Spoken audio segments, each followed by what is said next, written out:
Narayanam namaskrityam Narayanam namaskrityam Naram Shaiva Narottamam Naram chaiva narottamam Devim Saraswatim Vyasam Daivim saraswatim vyasam Tacho Tato Jayamudirayat Tato jaya mudirayet.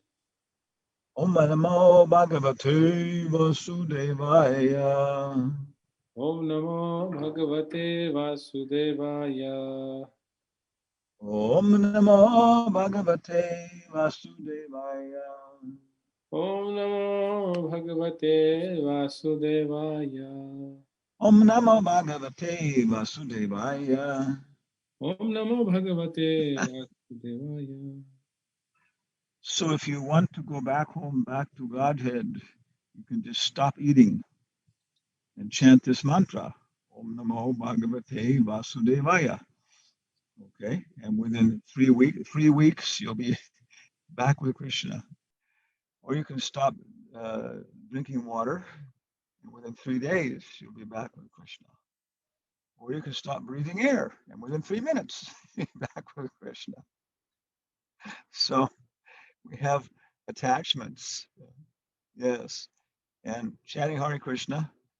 When Srila Prabhupada came to San Francisco, our temple in Berkeley, which is, part of the San Francisco area, but it's actually across the bay.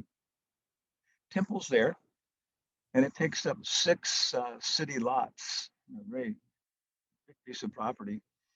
So I heard from Srila Prabhupada's lips. Now you can hear from my lips. Yeah. Anybody who chants Sri Krishna Chaitanya, Prabhu, Nityananda, Shri Advaita, Gadadhar, Srivas, Hari Gaura Bhaktivinoda, and follows it with Hare Krishna, Krishna Krishna, Hare Hare, Hare Rama, Rama Rama, Hare Hare, has achieved the perfection of life. But if you want to preach, you should probably read my books. So we could add also to accelerate the process of chanting Hare Krishna. Then we need to read Prabhupada's books. Upadeshamrita, Prabhupada says, in this movement, we require everyone to rise early by 4 o'clock in the morning, 10 Mangal Artik, morning service, perform kirtan, read Shrimad Bhagavatam, etc. Yeah. So there it is, without Brahma Muhurta, process of Archana Kirtan, Swadhyay, we can't maintain enthusiasm. And that's our fundamental vow. The Upadeshamrita Prabhupada says, everybody who chant enthusiastically, we have to chant 16 enthusiastic rounds a day, avoiding the 4 illicit habits. And then we're guaranteed step by step to rise to the platform of Paramahamsa. But I was saying, in our condition, we can't remain enthusiastic. On the other hand, if we are purified, connected to Krishna, Siddha Swarup, and then chant Hare Krishna, and it automatically manifests itself as Shastra, scripture, like that, as we're reaching out to people. So with that, we're continuing with Srimad Bhagavatam, the essence of all the Vedic literatures. And we were describing some of its glories yesterday, that there's no other book like Srimad Bhagavatam. It's in a class by itself. Nrsimha Rao read all the Vedic literatures. Very nice person. He said Srimad Bhagavatam is in a class by itself. So we're all the way up to the 9th canto. We're standing at we're hearing Krishna playing his flute, calling the gopis to the Ras Leela, and we hogs, dogs, camels, and asses, and other angels and celestial beings are maybe going to try and also run through the forest and watch through the bushes. So we're in the 9th canto. And now we're on chapter 10, 8, 9, 10. We're discussing, where did we start all this? I guess it's more or less Mara Sagar. and his son was, I can't remember what it was now, Asanjasa and Angshuman, and then several generations down to Bhagirati, who was able to bring the Ganga. And then on down, we'll see to Lord Ramachandran. So this chapter has you can see on the screen. Can you see our screen, Maharaj? Can you see the word file? Yes, Maharaj, we can see. Okay. So 0.98 P to P dash V, P dash P, P oblique V. This means that the ratio of pages to verses is that every verse almost gets a full page, you know, which is pretty high, you know. A lot of this chapter, to our observation, is basically just Prabhupada, the Acharya, is just letting Sukadeva Goswami tell the story like that, and with, of course, with their beautiful, empowered translation. It's a wonderful Mahabharata, wonderful Ramayana. So go ahead. This chapter is entitled "The Pastimes of the Supreme Lord Ramachandran." Okay. So as we're discussing this chapter is kind of like an overview of everything, and next chapter is specifically focusing on Ramaraja, the actual government, Daivi Varnashram Dharma, Ramchandra. You know? So here we have a summary. This chapter, this 10th chapter, describes how Lord Ramachandra appeared in the dynasty of Katvanga. Okay, yeah. And it also describes the Lord's activities. Yeah. Telling how he killed Ravana and returned to Ayodhya, the capital of his kingdom. Okay. And then we all made our comment here the same way. Ramlila birth to rule in Ayodhya. The next chapter details that rule. Okay. So then we're coming down here and text number 1. Can you see text 1 now? How fast is it refreshing? Yes, yes, Maharaj. Okay, it's pretty fast then. Okay, Sukadeva Goswami said, okay, the son of Maharaj Katvanga was Viragabahu. Yeah. His son was the celebrated Maharaj Raghu. Yeah. From Maharaj Raghu came Aja. And from Aja was born. I wonder if that's a joke. I wonder if there's so many subtle things here, because Aja means unborn. But Prabhupada says from Aja was born the great personality Maharaj Dasarat. One time, our good disciple and guru, Radhika Raman Das, was talking about the depth of the Bhagavatam in one class. And we're discussing it. He made the point that when the 4 Kumaras want to enter Vaikuntha, but they're too short, like that, too small, it's interesting. Then Jai and Vijay say you can't go in, and then they then criticize Jai and Vijay. You're seeing duality where there is no duality. So that's the translation, but he says that it's a more subtle, in another context. And that context is that they are saying all the words that are being used there, this is the Sangha, the place, everything else, all relate to the family. For example, it doesn't say house, it says home, like that, and so on. So they're saying really that within with our family, hey, we're all family members. You won't let us come in our home, our house. So there's a much more appealing, much more impulsive character to it. As I'm reading Prabhupada's books, reading Upadeshamrita to the bone, like that, going through it, I come to the observation that there's no space in Prabhupada's presentation. You can find out how every sentence leads to every other sentence. His consciousness is continuous, and after that, you start to find out it's intense. He's every word, every phrase, every perspective. We're finding so much perspective and depth to it. The word choice is very specific. The rhythm, the order, the grammar, so many things like that. And then 3 things have to happen: continuous, intense, and broad, and that everything is there included. It's holographic like that, you know. So our consciousness has to be like that too.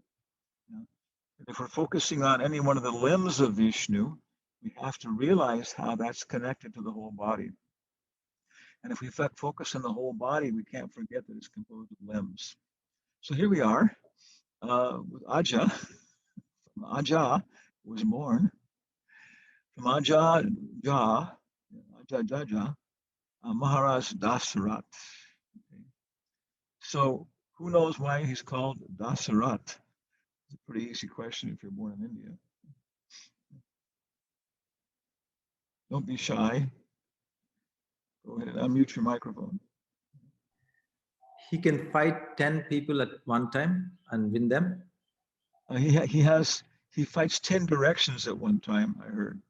You know, so there's the four cardinal directions: north, out, north, south, east, west. The ones in between, and up and down. So this gentleman was, you know, unapproachable, like fire. Okay, so it was like he had 10 chariots all going just like that. Okay, and then after that, that's as far as this verse goes. So there's so many names for Ram. We tossed that in here, and one of course is Raghupati. You know, Raghupati. Of course, there's a Raghu dynasty from the celebrated Maharaj Raghu. So he's Raghupati, the husband, the protector of the Raghupati dynasty. Raghupati Raghava Raja Ram Patita Pavana Sitaram Sitaram Sitaram Dasaratanandana Sitaram Janaki Balaba. Of course, this is, you know, Vadabalaba. Lanka Vijaya, he conquers Lanka. Ravanari, Murari, Keshari. He's the enemy, the destroyer of Ravana. Ayodhyapati, Sita Abhiram. He's the enjoyer of Sita. Sita wants to be enjoyed. Radharani wants to be enjoyed, so she blows up, boom, and becomes 8 more girls. You know, who can sing, dance, cook, you know, argue, and be a psychotherapist for Krishna, all at the same time. Lakshman Agraja. He took birth before Lakshman. Yeah, took birth before Lakshman, or something like that. Lakshman Agraja. Yeah, okay. And of course, Hanumat Preshak. He's also another name for Ram. Yeah, we kind of like that name. Of Hanuman, the dispatcher of a message. You know, he who sent Hanuman with a message. Okay. So that, of course, relates to all the other messengers. We got the messenger who delivered the message to Rukmini, yeah, and who became, I think, who arranged the marriage for Vishnu Priya, like that. And of course, you've got Uddhava. So I guess one name for Krishna would be Uddhavat Prashak. Uddhavat Prashaka. And was Uddhava meditating on Hanuman's service when he was going to Vrindavan? And he was thinking, you know, Hanuman, it's a difficult job I have, difficult bhajan I have. So how did Hanuman do this? You know? So any comments or questions? Any other names for Ramachandra? I'm going to toss in here. Sita Ram Lakshman Hanuman. Sita Ram Lakshman Hanuman. Number 2. Okay, it's number 1. So number 1 establishes the dynasty. Okay. Number 2, being prayed for by the demigods, the supreme personality of Godhead, the absolute truth himself, directly appeared with his expansion and expansions of expansions. Their holy names were Ram, Lakshman, Bharata, Shatrughna. These celebrated incarnations thus appeared in 4 forms as the sons of Maharaj Dasarat. And I thought it was here in this purport, but as I remember, the descriptions are sometimes they are incarnations of the 4 elements that Krishna has, Vishnu has, chakra, gada, Minor Shingadev here. Conch, club, lotus, and chakra. Yeah. And other times there are incarnations of Vasudeva Shankarshan, like that. But I didn't find it right away. Maybe at the end somebody can, we're reading it somewhere. Maybe it's in Hanuman's prayers. Yeah, okay. So a couple points. One point we wanted to mention, because we haven't heard too many people talking about this. But did I mention Godhead before? Have I talked about Godhead before, Maharaj, what the word means? Not yet, Maharaj. Okay, thank you. This is it. The nature of being 73 years old, your short-term memory falls apart, which has its advantages too. Advantage. Prabhupada says old age is a good friend for a devotee, because you realize you're not always going to have your teeth, you're not always going to have your eyes, you're not always going to have your mind. Prabhupada says at the time of death, they erase your face. They erase your face. So when I read that, I was it's just shocking, because even as you get older, the thing is changing in front of you in the mirror. You're still a little attached to it. It's my face. So Prabhupada says they erase your face, and it will never appear ever again. This is gone forever. My goodness. Yeah. So Godhead. Okay. I didn't know what this word meant, and I had this thing. I have to understand everything. I'm Jnani. So finally, I went to the little, branch library near the temple in Berkeley, California. Nice library. I looked in the big dictionary they had for everybody sitting there. So the word Godhead, contextually in Western theology, means the Trinity: God the Father, God the Son, and God the Holy Spirit. Okay, like that. It means the Trinity, which is a big concept in Western philosophy. And so much of our, of our philosophy, the way Prabhupada presents it, is coming, is tied in. It's adjudicated with our philosophy, with Western philosophy, to make it easily accessible. I could never understand why Prabhupada was talking about the ultimate cause, the efficient cause, and the material cause again and again. The guy, what is it called? The guy who makes the cups, the wheel, and the clay. Yeah, the potter. Yeah, you got it. The potter, the pottery wheel, and the clay. Okay. But those are terms from Aristotle. Aristotle uses the same terms. Aristotle has also got it figured out. Socrates, Plato, Aristotle, one through the Muslims, and it comes back into the West through St. Thomas Aquinas, like that. And then probably went to, what is it, Scottish Churchman's College, whatever it is, and learned all these things as a formality. He had to learn them. So the etymology of the word Godhead is not head.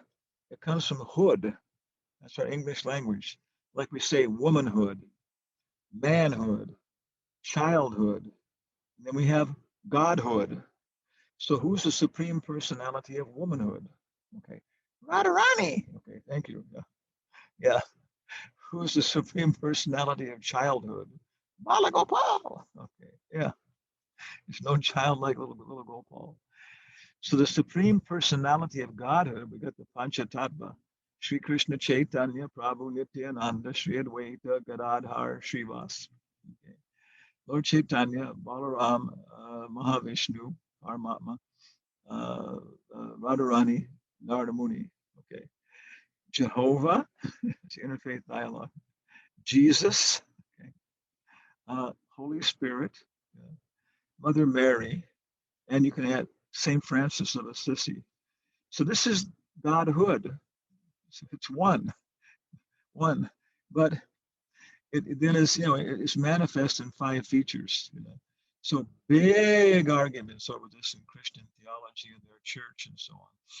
And if we enter in with our perspective, and they appreciate. So this is the Godhead. And then the supreme personality of Godhead is Krishna. Okay, we got that down. Godhead, Godhood, the Trinity. Okay, they all appeared as the sons of Maharaj Dasarat. Lord Ramachandran and his brothers, Lakshman, Bharata, Shatrughna, as well as are all Vishnu Tattva, not Jiva Tattva. So this is a point, of course, that Prabhupada is, you all notice this again and again and again. You know, our acharyas are dealing with this. You know, it has to be more and more depth each time. So the ninth canto should really be seeking in. As confirmed in the Brahma Samhita 539. Ramadi Murti Shukalani Amena Tishtan Nanavatara Makaro Bhuvanesha Kintu Krishna Swayam Samabhava Paramam Pumanjo Govindamadi Purusham Tamam Vadami. So he has many forms, such as Ram, etc. You know, and these all exist eternally. Yeah, it's a whole other discussion then, how all the pastimes exist eternally. Are they in Vrindavan? Where does Ram Lila take place in Vrindavan? I'll make that one of my questions at the end here. My notes here. Ram Lila Raja. Okay, okay. And the example, of course, very nice example, is that many candles are all lit from the same candle, have equal power, but in one respect, one of them is original. There are many, many holy dhams throughout the world, many ISKCON temples, but Sri Dham Mayapur is the original candle, original candle. All of our ISKCON centers are, every corner of our temples is Vaikuntha, but Mayapur is Mayapur. But why would someone want to appreciate that difference? How do you appreciate the difference? So it's a subtle thing. You know, how Mayapur is different than our other ISKCON centers. Another question. Text number 3. Okay. O King, Parikshit, the transcendental activities of Ramachandra have been described by many great saintly persons who have seen the truth. Because you have heard again and again about Lord Ramachandra, the husband of Mother Sita, I shall describe these activities only in brief. Please listen. Yeah, okay. So Prabhupada hops right in, and what's he focusing on? He's focusing on described by great saintly persons, modern rakshasas. So Prabhupada is getting very, he's starting right off here. Modern rakshasas, oh my goodness, posing as academically advanced merely because they have doctorates, okay, have tried to prove that Ramachandra, supreme person, not the supreme personality of Godhead, but an ordinary person. Okay. So the Prabhupada is making this point that we only understand these things from Tattvadarshi. And of course, he uses Bhagavad Gita 434 to support this. You know. Prabhupada said this movement is very authorized because it is based upon Bhagavad Gita. Yeah. So was it a Trione Prestan or Prestan Trione? You know, it's there are 3 basic fundamental forms of establishing your idea, your philosophy, references in Vedic culture. Bhagavad Gita, the Upanishads, and Vedanta Sutra. You know? So you see, practically speaking, that you know, our whole culture is based upon Bhagavad Gita. But selected verses. I asked people, how many verses would you have to know so that there would be like about, you know, a 75% chance that the next verse that Prabhupada cited, you would know it. How many verses? Well, how many verses does Prabhupada really cite, the Acharyas? And it's coming back 60, 70, like that. You know, really, the ones that are really frequently cited, maybe like 75% of the time, is actually a very, very small number, very manageable. Okay. So I'll close our eyes and chant the verse 434. Tadviri pranipatena pariprashnena sevaya upadekshanti te jnanam jnaninastat vadarshinaha. Such a powerful verse. Tad, that. that Vidi. Which Vidi? Oh, the Vidi that's gone before it. The Vidi of how to do austerities, how to do austerity. That knowledge of austerities. Okay. And the purport, one thing we always use again and again and again and again, Prabhupada says, how's it go? Blind faith and absurd inquiry are condemned. Blind faith and absurd inquiry are condemned. Not just we don't like them; they're condemned. So this is a very fundamental point because so many groups um, they're concerned with this. Well, I saw one very big Mormon, Mormon movie, whatever, a propaganda thing. Very good reenacting Jesus right after his life. And they were saying that faith means blind faith. You just have to believe in Jesus. But our point is no. Our point is that God is always giving us enough knowledge. A faithful person is not somebody. What's the word here? A faithful person is not blind faith. A faithful person is somebody who acts upon the knowledge he has. That's the problem. Krishna is always trying to give us knowledge. But what are we going to do with it? So faithful means Shara Shabde Vishvas Kahi Sudvrida Nishchoy Krishna Bhakti Kwali Sarvakama Krita Hoy. Yeah. It means firm faith that just by being a devotee, everything else follows. Shraddha. Yeah. So we do it. We do it. Yeah. So this is blind faith and absurd inquiry. There's so many times science, knowledge for knowledge's sake. When I take your notes, there is a book called we got when I was in university called To Know a Fly. Okay, by Professor Dethier. He had a whole investigation about flies. He actually had his students calculate how much the average excrement from a fly weighs. Like that. And his whole purpose, I think, was to show how to apply the scientific method, and in terms of without any practical purpose like that, the process without any content. But without some purpose, it all falls apart. This is another thing about science again. Vidi, knowledge. Knowledge is only there because there is motivation. First, there's motivation to know. This Bhagavatam describes the highest truth, reality distinguished from illusion, for the welfare of all.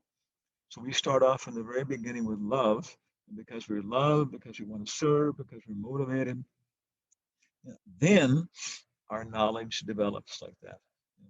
Okay, so very important verse, 434. Yeah. And again, keep your questions. We'll keep timer at the end. Okay. And Prabhupada said there are so many Ramayanas, and some of them are not actually authoritative. So that brings up in my mind Ramcharitmanas by Tusi. It's not by Tusi Das. It's by Tulsi Das. This is old Hindi, Awadhi, and difficult to understand for modern Hindi speakers, what I've been told by big professors. Yeah. And from that, the Hanuman Chalisa is recited many times.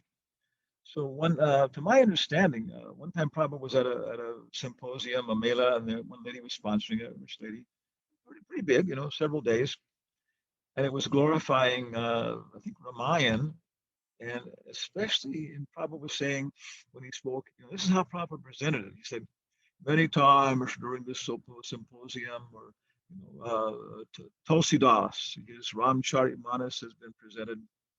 But he said, this is not actually Ramayana. Very nice, but it is a poet's invention. So like that, I think Prabhupada liked the Ramcharitmanas, but he considered that some things, were the poet's, a passion were coming into it, and his perspectives like that, and so on. Because it's something we'll come in contact in terms of many different Ramayanas. Okay, and coming down here, and we put a list of many Ramayana resources. So right within the Bhagavatam in the first canto, of course, this 1:3, Brahma's describing all the incarnations, and there's one verse for Ram. This all chant is together. Naradevatvam apanaha Surakarya Chakirshaya Samudra Nigrahadini Chakri Viryani Ataparam. In the 18th incarnation, which one? 18. How can you remember that? 18 chapters in the Bhagavad Gita. Oh, okay. The 18th incarnation, the Lord appeared as King Ram in order to perform some pleasing work for the demigods. He exhibited superhuman powers by controlling the Indian Ocean and then killing the atheistic king Ravana, who was on the other side of the sea. These two aspects, like Krishna is always glorified in terms of being Giridhari. When we're talking about trying to say Krishna is God, we say he lifted Govardhan Hill. You know? So we'll see so many times that Ram is glorified for crossing the Indian Ocean and killing Ravana, the demon. You know? Okay.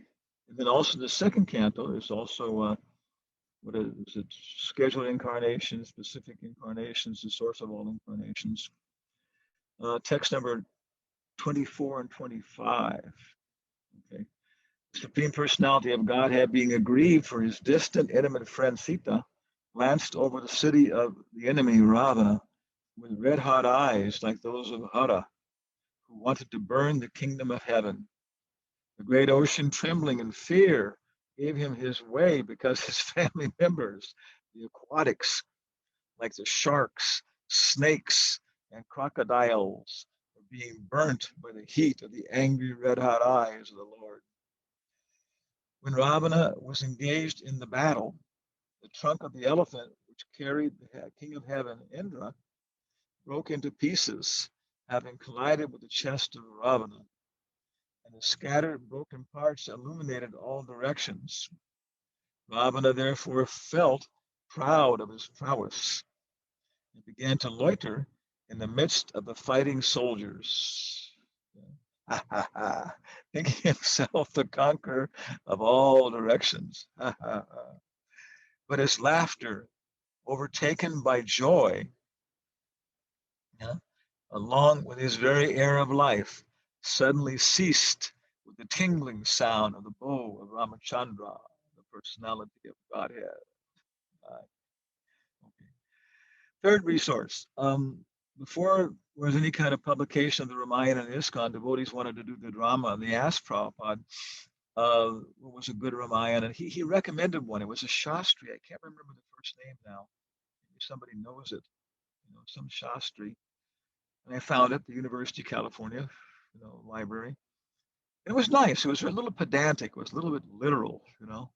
Every time it would say Sita, it would say Sita, a princess of the Vidya region. But that's there. There's a good Ramayana, which say, oh, it's not a Hare Krishna Ramayana.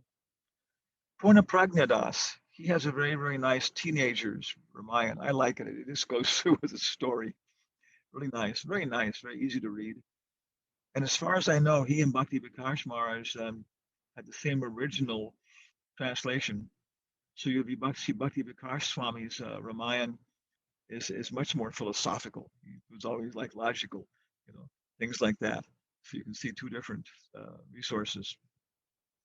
Of course, Vedabase.io, there's Krishna Dharmas. And Krishna's Dharmas Ramayana, I like it very much because everybody else, it's almost like they say, okay, I'm going to stop the Leela now and I'm going to preach to you for a while.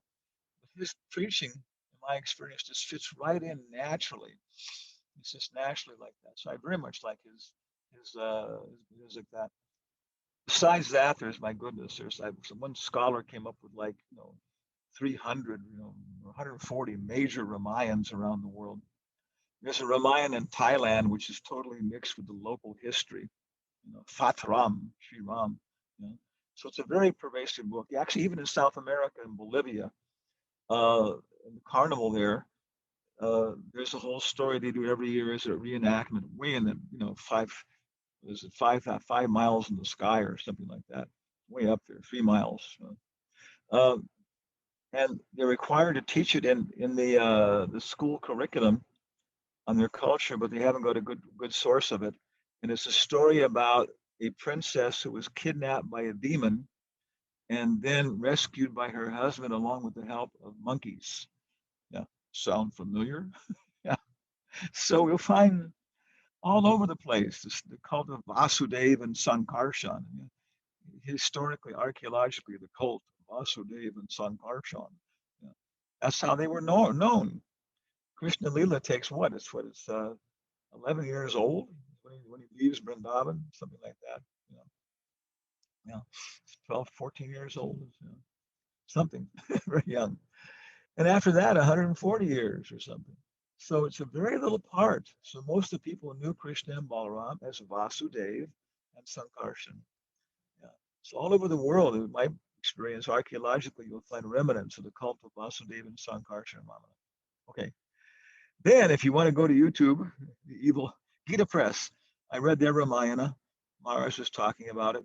It was nice. You know, when you see it that way without commentaries and everything else, the one I read wasn't very big, and it was out of print. Gita Press had one. Then you go to YouTube, and I have the link here, you know, and you'll come to one cartoon Ramayana, which was done as a cooperation between Japanese and Indian people. And that's nice. It really focuses on pacifism because the Japanese really, you know, after World War II, they really didn't like their military. They're really down in their whole military structure and stuff.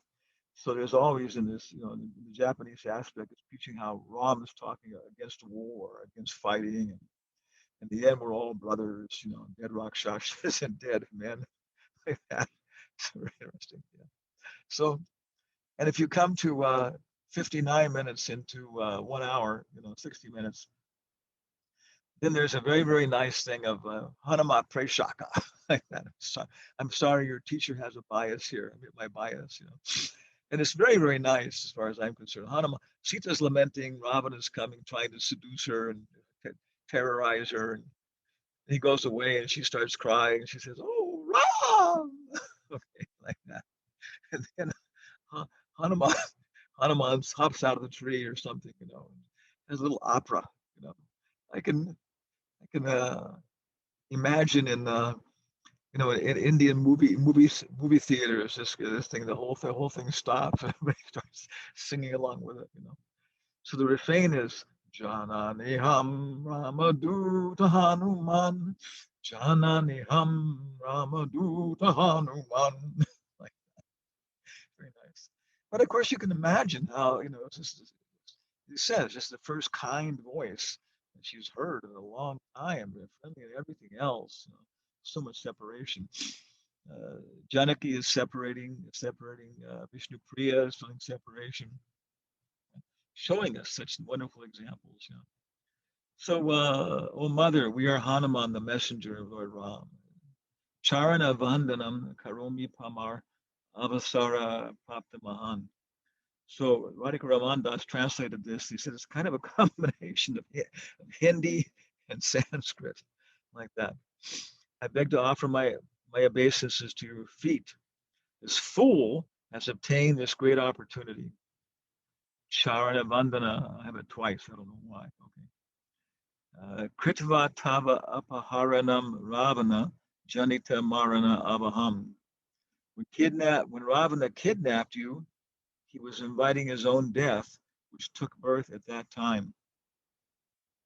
So when Ravana, you know, Sita Haran, when he kidnapped Sita, which is very interesting, yeah, like that, you know, because at that point she tried to serve Guru directly. This is our you know, contemplation on this here. She tried to serve Guru directly to the extent of no, she tried to serve God directly, Ram, to the extent of actually blaspheming and insulting Guru. So Lakshman is Guru, and she not only like was saying, "Oh, go and save him, go and save him," and Guru was saying, "Don't worry, Devi, Mataji, he's safe, he's safe." So she actually accused Lakshman of wanting Ram dead, you know, so he could enjoy her. Oh, you've always been thinking about me. It was terrible, you know. But of course, she was hysterical, and she was trying to push Lakshman to go take care of Ram, you know. So he did it. Okay, and all these problems resulted because Sita, Hladini Shakti, tried to serve Ram without the perspective of Guru. All the Brajvasis want to enter the river. They want to save Krishna from Kaliya, but they're going to die. But they're all in their bhava of loving Krishna, saving Krishna. Balaram sacrifices his bhava of Krishna is my kid brother, for remembering who Krishna is.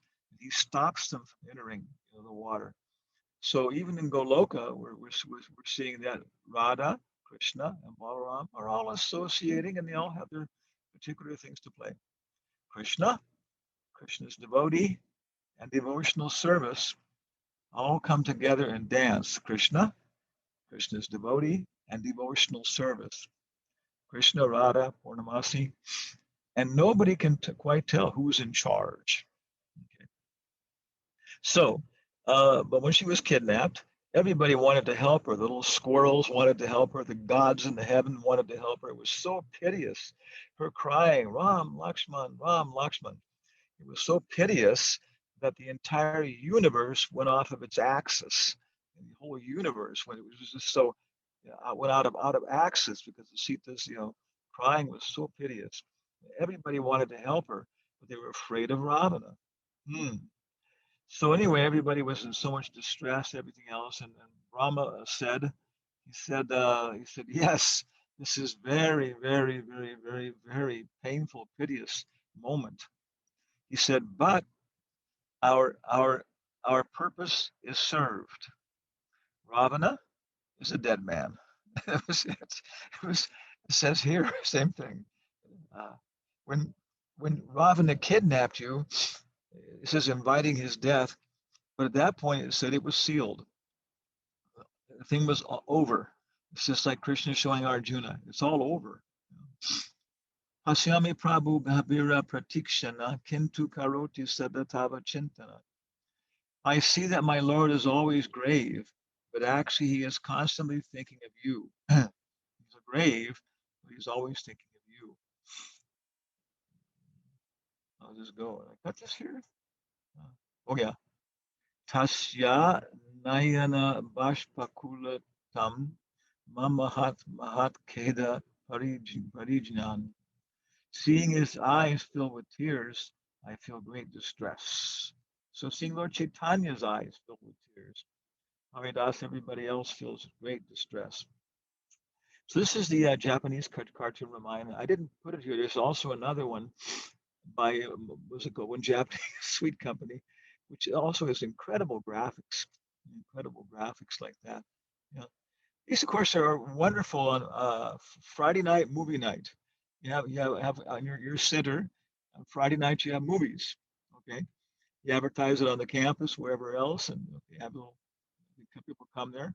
It's a nice atmosphere, a little Indian, some incense, everything else, and you show maybe the Ramayana like this cartoon Ramayana, maybe over like four nights or something, 4 Saturdays, 2 Saturdays, 3, something like that. And of course, you finish it off right when everybody's, there's a cliffhanger. Oh my God, what will happen next? Come back next Saturday. So you hook people, okay, free. Okay. But then you serve, what does it go? Free popcorn.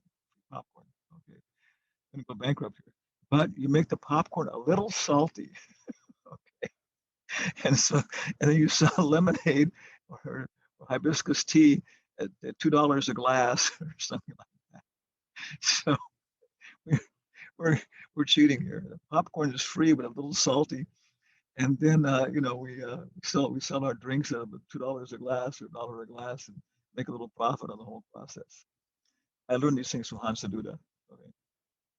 So these are our resources. Okay. Go ahead here. Translation. Now, number 4 is a very, very, very nice summary of the whole thing. This is in prose. It's not in Sanskrit meter. So you want to make a poster. You want to summarize everything to keep the promise of his father intact. Lord Ramachandran immediately gave up the position of king, and accompanied by his wife Mother Sita, wandered from one forest to another on his lotus feet, which were so delicate that they were unable to bear even the touch of Sita's palms. The Lord was also accompanied by Hanuman, or another monkey, Sugriva, king of the monkeys, and by his own younger brother, Lakshmana, both of whom gave him relief from the fatigue of wandering in the forest. Having cut off the nose and ears of Shurpanakha, thus disfiguring her, the Lord was separated from Mother Sita. He therefore became angry, moving his eyebrows and thus frightening the ocean, who then allowed the Lord to construct a bridge to cross the ocean. He did that. Subsequently, the Lord entered the kingdom of Ravana to kill him like a fire devouring a forest. May that Supreme Lord Ramachandra give us all protection. Okay, yeah. A couple points here.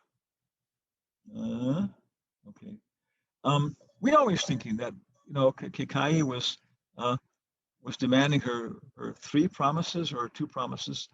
She was on the rata with Dasarat one time in a battle, and the wheel was coming off, and things were so intense that she just stuck her finger down to hold it on, and actually maybe even cut her finger off. Definitely damaged, and she held it all together. And he was so thankful. He said, "Hey, ask some benedictions from your husband." She said, "When I want them, I'll ask for them." Maybe it was 2. So she asked for Ram to be exiled and Bharat to be made the king. It's the whole. We'll get into the whole story here, but this is part of it. So at that point, I think Dasarat really could have denied to give these curses. He could have said, "Look, I promised you 2 benedictions, not 2 curses. Benedictions, not 2 curses." Yeah. This is my point there. Okay. But people are being impelled. The hunchback who was poisoned the mind of Kikayi, was actually a Gandharva sent by the demigods to push things along.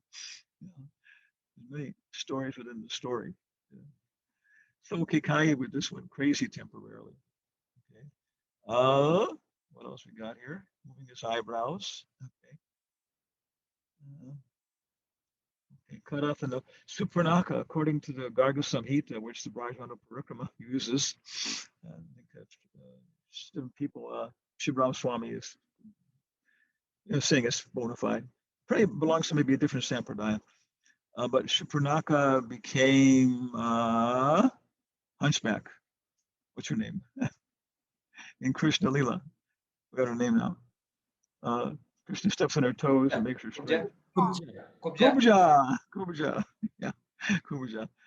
So she had this attraction to Ram, but it would have been covered over by something else. So Krishna kept making her an ugly woman, so nobody would associate with her, and so she didn't get stimulated by anybody else for her little bit of attraction like that. She wanted to enjoy with Ram.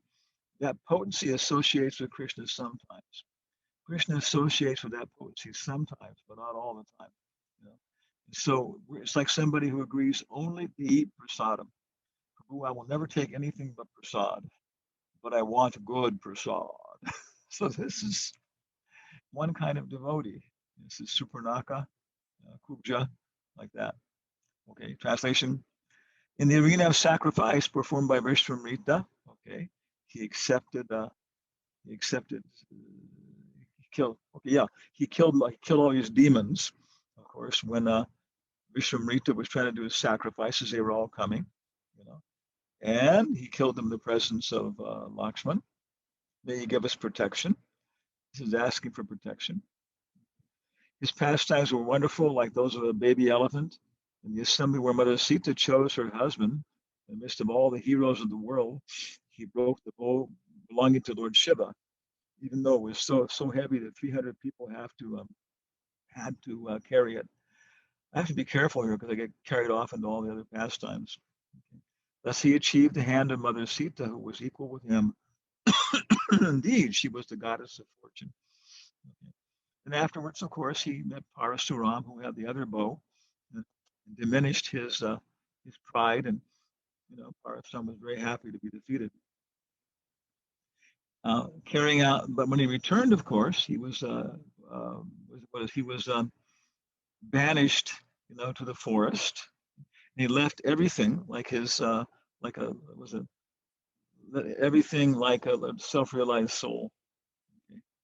And of course, in the purport, Prabhupada talks about the story, which I gave before now, about Kaikei had these benedictions, okay, which were not benedictions. Text number 9. While wandering in the forest where he accepted a life of hardship and carrying his invincible bow and arrows in hand, he deformed Ravana's sister, who was polluted with lusty desires, by cutting off her nose and ears. He also killed her 14,000 Rakshasa friends, headed by Kara, Trishira, and Dushana, like that. He sent Rama, Sita, and Lakshmana to a cave with Lakshmana to protect Sita. And he's standing there without a second person to help him. He then, withstood all of Shikara and Dushana's 14,000 Rakshasa soldiers. Rakshasas, if you're going to see them now, be probably about twice as tall as a human being, like that, and big, fangs, and rip your throat out, tear the skin off of your body, like that, like tearing open a baked potato and going for the liver first, and and washing it all down with a big glass of cognac, like that, distilled grape juice. Really gross, heavy race of people. But of course, Vibhishana, also Rakshasa. Was he? I guess so. Yeah. Okay. Yeah, his mother was Rakshasi. Okay. And wherever they would go, wherever they would run to escape, they would find Ramachandran stationed with his invincible bow, shooting innumerable arrows at inconceivable velocities into the heart of the Rakshasas. So in a matter of a short time, maybe 20 minutes or something, he had killed and destroyed all 14,000 Rakshasas. But apparently Suparnika was watching all this, and she went back to Ravana. Very nice in the Ramayana movie. When Ravana heard about this, we had 10 heads, and how beautiful and attractive Sita was, his mind was agitated by lusty desires. So it shows that actually Suparnika was doing this. He might have just passed it by or something, sent somebody to kill Ram, but she was talking all about her, and how wonderful it was. So she stimulated him to cause all of this. Prabhupada says in his instructions on Varnashram Dharma, the purports of Bhishma to Yudhisthira, that women, as a source of inspiration for men, are more powerful than men. Therefore, such powerful women have to learn how to control this by chastity and shyness. So, of course, Suparnika wasn't doing that. Okay. He left his residence, okay. And then, of course, he had Maricha, his uncle, help him to try and drive Ram away. There's a whole other story. There's so many stories here. And in the end, he killed him, and Ravana kidnapped, next one. When Ravana entered the forest, Lakshman also absent. The worst of the Rakshasas, Ravana, kidnapped Sita Devi. Our goal is accomplished. Again, Brahma said that. The daughter of the king of Videha, this is a tiger, sees his unprotected sheep when the shepherd is absent. Okay. Then he was going everywhere, looking for Sita. In the beginning, it was going to destroy the entire universe because nobody had even tried to help Sita. But Ram calmed him down and said, "You've come to bring peace and everything else. So if you go crazy," Lakshman calmed him down. Okay. So then, experiencing intense grief and separation, he went looking for Sita. So Prabhupada in the purport gives a very, very nice purport. Maybe we can stop here, take a break. And Prabhupada says, Stri Sangam Gati Niti, indicates the condition of a person attached to women shown by Lord Ramachandran himself.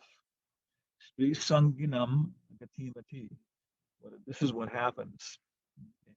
According to moral instructions, Grihe Narim Vivarjayat. When one goes on tour, one should not bring his wife.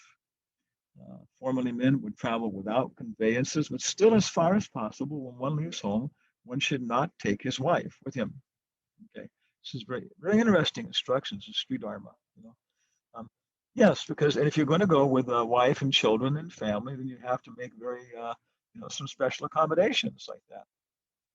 I know when I'm traveling as a sannyasi or something in India, in the beginning, I was traveling. I went to 1974, first time in India. No, 78, first Theravada festival. It was primitive then, and I was just traveling alone. I could do it and stuff, it was intense. I remember one time I was almost killed by street dogs. Eaten, eaten alive by street dogs. Yeah. So, it's very tough like this and so on. And some girls are tough. Some girls have mustaches. Okay. Some guys have breasts. Yeah. Okay. But generally speaking, as a class, this is, ladies are, they go some places in Vanapras. They go to some festivals with their husband and grown-up sons and Rathayatra this place and that place. But the body is just not designed for this. And it's not their service. They're supposed to stay home and give advice, guide people, give perspective. You know? Okay. If one is attached to women, this attachment is always troublesome. In Peru, some of our disciples are telling me that ladies are saying that there's the movement down there. There's a T-shirt that some girls are wearing. It says, "No boyfriend, no problem." Very nice, nice detachment. Okay, maybe you got to get married to the Duke. You're a chase girl and everything else. Nobody's going to marry you. You're becoming an old woman. You're already 17 years old. You're not married or something. Okay, so you go to the Duke with the count and say, "Hey, look, Baba, I'm a chase girl and everything else, and you got to marry me. You're a Kshatriya." He says, "Okay, come on." So he may be married to 40 women, whatever. What does that mean? He gives them one child, and they find their place amongst the co-wives and everybody else, and go on with their life. When they got a problem, they can talk to their husband. Okay, but usually they have their own life. Prabhupada says at Tokeshu Bharati Das that you should associate with your wife at breakfast and dinner. He said, "That's all?" He said, "Yes. She has her life. You have your life. On the weekend, a little more. Maybe some more in the beginning. But this is so many things about Sri Dharma. Here. Prabhupada says, of course, this is the material side of Sri Sangi. And he gives the opposite side completely, which is Sita and Ram. So all the separation of Sita and Ram are the most intense happiness. The most intense happiness. And in between that are devotees, Devaki and Vasudeva on the high side, who are, suffering from their marriage situation. And on our side, devotees who are living together as husband and wife, and because of their material attachments are having trouble within their grihastha ashram with each other and fighting over things, you know. But because they're devotees, they hang in there, and then as they become purified, and after a while, they begin to realize that grihastha ashram is a wonderful place for cultivating Krishna consciousness. And at some point, we're going to come to the point where we can be vanaprastha.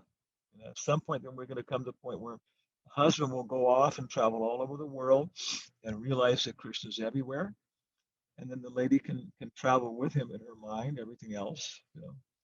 So this is one of the main purposes why the Lord came. The other resource I didn't give is Hanuman's prayers in the 5th canto. And he says that Ram came to do some pleasing work for the demigods and to show grihastas what grihastha ashram is and what you got to do and how you got to live it properly. So Ram is the example for grihastas. Narayana is the example for sannyasis and brahmacharis. Okay. So then Prabhupada's going through and quoting from, we'll finish this off here. Okay. Let's chant this verse here and close our eyes. This is Bhagavad Gita 9:11. Oh my goodness. Avachananti mam huda manusyam tahim ashritaha param bhavama janato mama bhuta maheshwaram. So the fools, they don't know that Krishna, Krishna's body, Krishna's pastimes. Hanuman hears the Ramayana all the time, liberated souls. So if these actually were material separation, how could they hear them? But actually, it's the greatest pleasure. And then Madhvacharya probably quotes from the Skanda Purana, okay, you know, and getting the story that was actually impossible. Is it the Kurma Brahmana? It's in Chaitanya Charitamrita. He meets one Brahmana who's going to kill himself because Ravana has touched Sita. He finds a chapter of a book explaining and goes back on his route to give it to the Brahmana that when Ravana approached Sita, she disappeared. The fire god grabbed her up and took her off outside of Ravana's vision at that time and gave her Maya Sita, which I think was Vedavati, who Ravana, contaminated, earlier. She said, "I'll come back and kill you. You're causing the harm to so many women, so a woman will be your death." A little shook up. So I think Vedavati got the opportunity then to be in the Leela and the separation. Okay. Finishing off, Prabhupada says, further understanding is that no matter how powerful a woman is in the material world, she must be given protection. It's a very, very interesting point. Very interesting point. And our point is that no, ultimately you can form associations for girls and women to be strong in business associations, political associations. But in the end, our indication here is, and you can try it out, is that the woman always needs to be protected, no matter how powerful she can be in the material world. Of course, these are all big topics for discussion. Ram Leela is a big topic.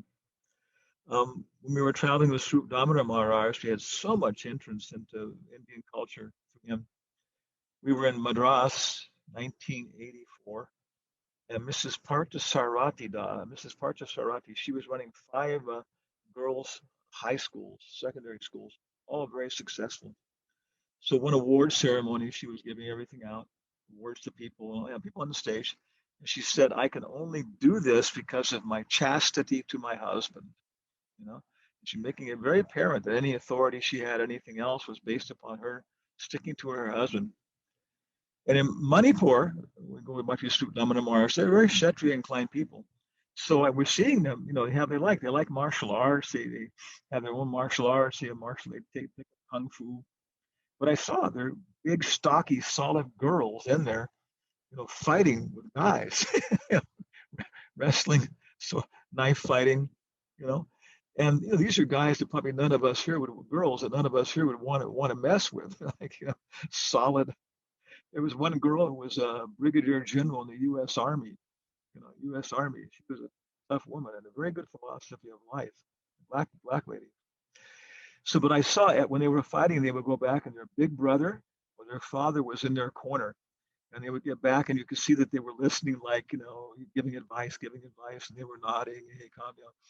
And so you could see how even they were doing this, everybody respected. They were completely chaste. Yeah, girls want to fight, they can do it, let them fight, But then it's okay. There's always a guy behind them and stuff that we can make sure that they're going to not be carried away by their natural faults. It's like sannyasis become carried away by their natural faults. Okay, so this is up to text number 12. Any comments or questions here specifically before the break? Ram Leela. I don't see any hands up. I'm supposed to see that.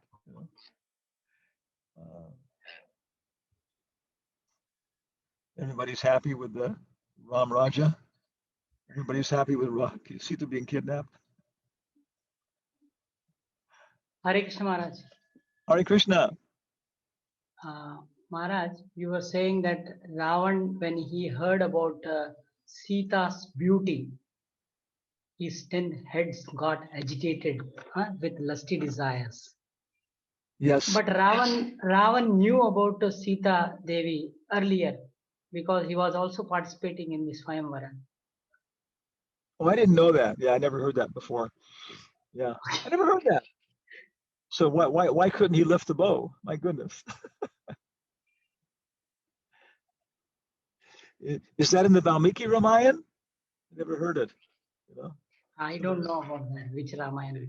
Yeah, maybe it's in the we call it the Tulsi Ramcharit Manas. Okay, yeah. Yeah. Anyway, that's this one description we heard there, and impulse like that. Yeah. So, any other comments, questions? No. Maharaj, one more question. Okay. Like which like when Sita Devi came out from the Agni, that was after killing the Ravan. But when she entered into the Agni, I don't remember. Can you please? Huh? When she entered into the Agni and what is that called? Mayavati has came. They were exchanged. Yeah. Yeah, yeah. When it Yeah. happened, No. They brought the Ramayana I'm reading in Krishna Dharmas that when he asked I think Vibhishana to go and bring her back, and she came back, and then she walked on the ground, and everybody could see her, which was for a princess was a big thing. He said, no, the monkeys have deserved the right to see who they were fighting for, and they were all satisfied. Okay, she was a wonderful person, prize. Then of course Ram was very strict with her and said, okay, you can go wherever you want to go. I just did this to save my honor, like that. And so she said, I've never been unchaste to you. And she said the only option for a woman who has been publicly insulted by her husband is to commit suicide. Be an option, gain honor. So she entered into the fire, and then Agni brought her back out. So at that point, the person who was apparently playing, I haven't read this from Prabhupada, but as far as I know, it's true. At that point, the exchange took place. You know, when she went, Vedavati entered into the fire, a very powerful girl, and then Agni, the fire god, brought her out and bore witness to her chastity. And Ram said, "I knew it all along, but people would criticize you and criticize me, and I'm the king. Caesar's wife has to be above suspicion." Prabhupada quotes that. You know, ordinary girl, this and that, but if you're the princess, you get very nice clothes, very nice education, yeah. But then you have other things that are difficult. And this is that Sita had to be above all question. The queen's wife did not have any question that she's unchaste. So he tested her because he knew it was going to happen. And even still, she was being criticized. So in the end, he rejected her to scare everybody else. Other women might think, well, hey, how can you reject me? Ram didn't reject Sita. But no, he did. So all the other ladies who were having other women who were having some tendency to be a little loose in their activities, they all became frightened. Okay, wow. Yeah. Yeah. Okay, let's take a break here. It's 5:41. So 10 minutes. Let's come back at 5:51, 5:52, 5:55. Okay, 5 minutes to the hour, 5 minutes to the half hour. Thank you so much for your association. Please excuse our offenses. Hare Krishna. So, this we mentioned that there's two songs in the Prabhupada quotes in their entirety. You mentioned that there are two songs that Prabhupada quotes completely in his purports, as far as we know, and other people know. And one we sang yesterday, which was Goranga Bolite Habe Pulaka Sharir Hari Hari Bolite Nayane Babe Nir. And the other one is here. It's Narada Muni is being cursed by Daksha. You may remember this in the 6th canto. And then Prabhupada is giving this song about Narada Muni. 6.5.22. Svara Brahmani Nirbhata. Somebody can respond here. Somebody could be our chief guest. Svara Brahmani Nirbhata Rishikesha Padambuje. Rishikesha Padambuje Akandam Chittam Avesha. Akandam Chitam Aveshya Lokan Anu Charan Munahi. Lokan Anutaram Muni Swara Brahmani. Spiritual sounds. Okay. So in Prabhupada, the purport, so the translation is including things that aren't in the original Sanskrit. Swara Brahmani being expanded. So So it appears that Prabhupada puts Sridhar Swami's commentary in his translations sometimes and keeps Jiva Goswami for the purports. So Prabhupada says the 7 musical notes, sa, ra, sha, ra, ra, ga, ma, pa, da, na, ni, or do, re, mi, fa, sol, la, ti, do, are used in musical instruments. But originally they come from the Samaveda. The great sage Narada vibrates the sounds describing the pastimes of the Supreme Lord by such vibrations as Hare Krishna, Krishna Krishna, Hare Hare, Hare Rama, Rama Rama, Hare Hare. He fixes his mind to let the lotus feet of the Lord. That's the point. Shravanam, Kirtanam, Vishnu, Smaranam. Thus he directly perceives Rishikesh, the master of the senses. Okay, engage the senses. After delivering the Haryashvas, Narada Muni continued traveling throughout the planetary system, his mind always fixed at the lotus feet of the Lord. Purport: the goodness of the great sage Narada Muni is described herewith. He always chants about the pastimes of the Lord and delivers the fallen souls back to Godhead. In this regard, Bhakti-Vedanta Thakur has sung. So, somebody can respond here. Narada Muni Bhajai Vina Radhika Ramana Name. Narada Muni Bhajaye Vina Radhika Ramana Name. Nama Mane Udita Haya Bhakata Gita Shame. Nama Mani Udita Hoye Bhakata Gita Same. Amiyadara Varishe Ghana Shavana Yoga Legeya. Ami Adhara Varishe Gana Shravana Yuga Legiya. Bhakata Jana Sagane Nache Maria Apanahiya. Bhakata Jana Saghane Nache Bhariya Panahiya. Madhuri Pura Ashabha Pashi Mataya Jagata Jane. Madhuri Pura Asabha Pashi Mataye Jagata Jane. Matnu Keha Vakande Keha Vanache Keha Mate Mane Mane. Ke hava kande, ke hava nache, ke hamate mane mane. Panchavadana Narade Dari Premaras Hagana Roar. Panchavadana narade dhari, premera sagana rola. Kamalashana Nachiya Bale Bola Bola Bala Bola Bola Hari Bola. Kamalasana nachiya bale, bola bola hari bola. Sahasranana Paramasuke Hari Hari Baligaya. Sahasranana paramasokhe, hari hari boli gaya. Nama Prabhave Matila Vishva Nama Rasa Sabe Paya. Nama Prabhave Matila Vishwa Nama Rasa Sabe Paya. Shri Krishna Nama Rasane Pure Purela Amara Osha. Shri Krishna Nama Rasa Nesvari Pura Ladamar Asha. Shri Rupa Pade Yachaya Iha Bhakti Vinoda Dasa. Shri Rupa Padeya Chaya Bhakati Vinodadasa. Purport of the song is that Narada Muni, the great soul, plays a string instrument called Bina, vibrating the sound of Radhika Raman, which is another name for Krishna.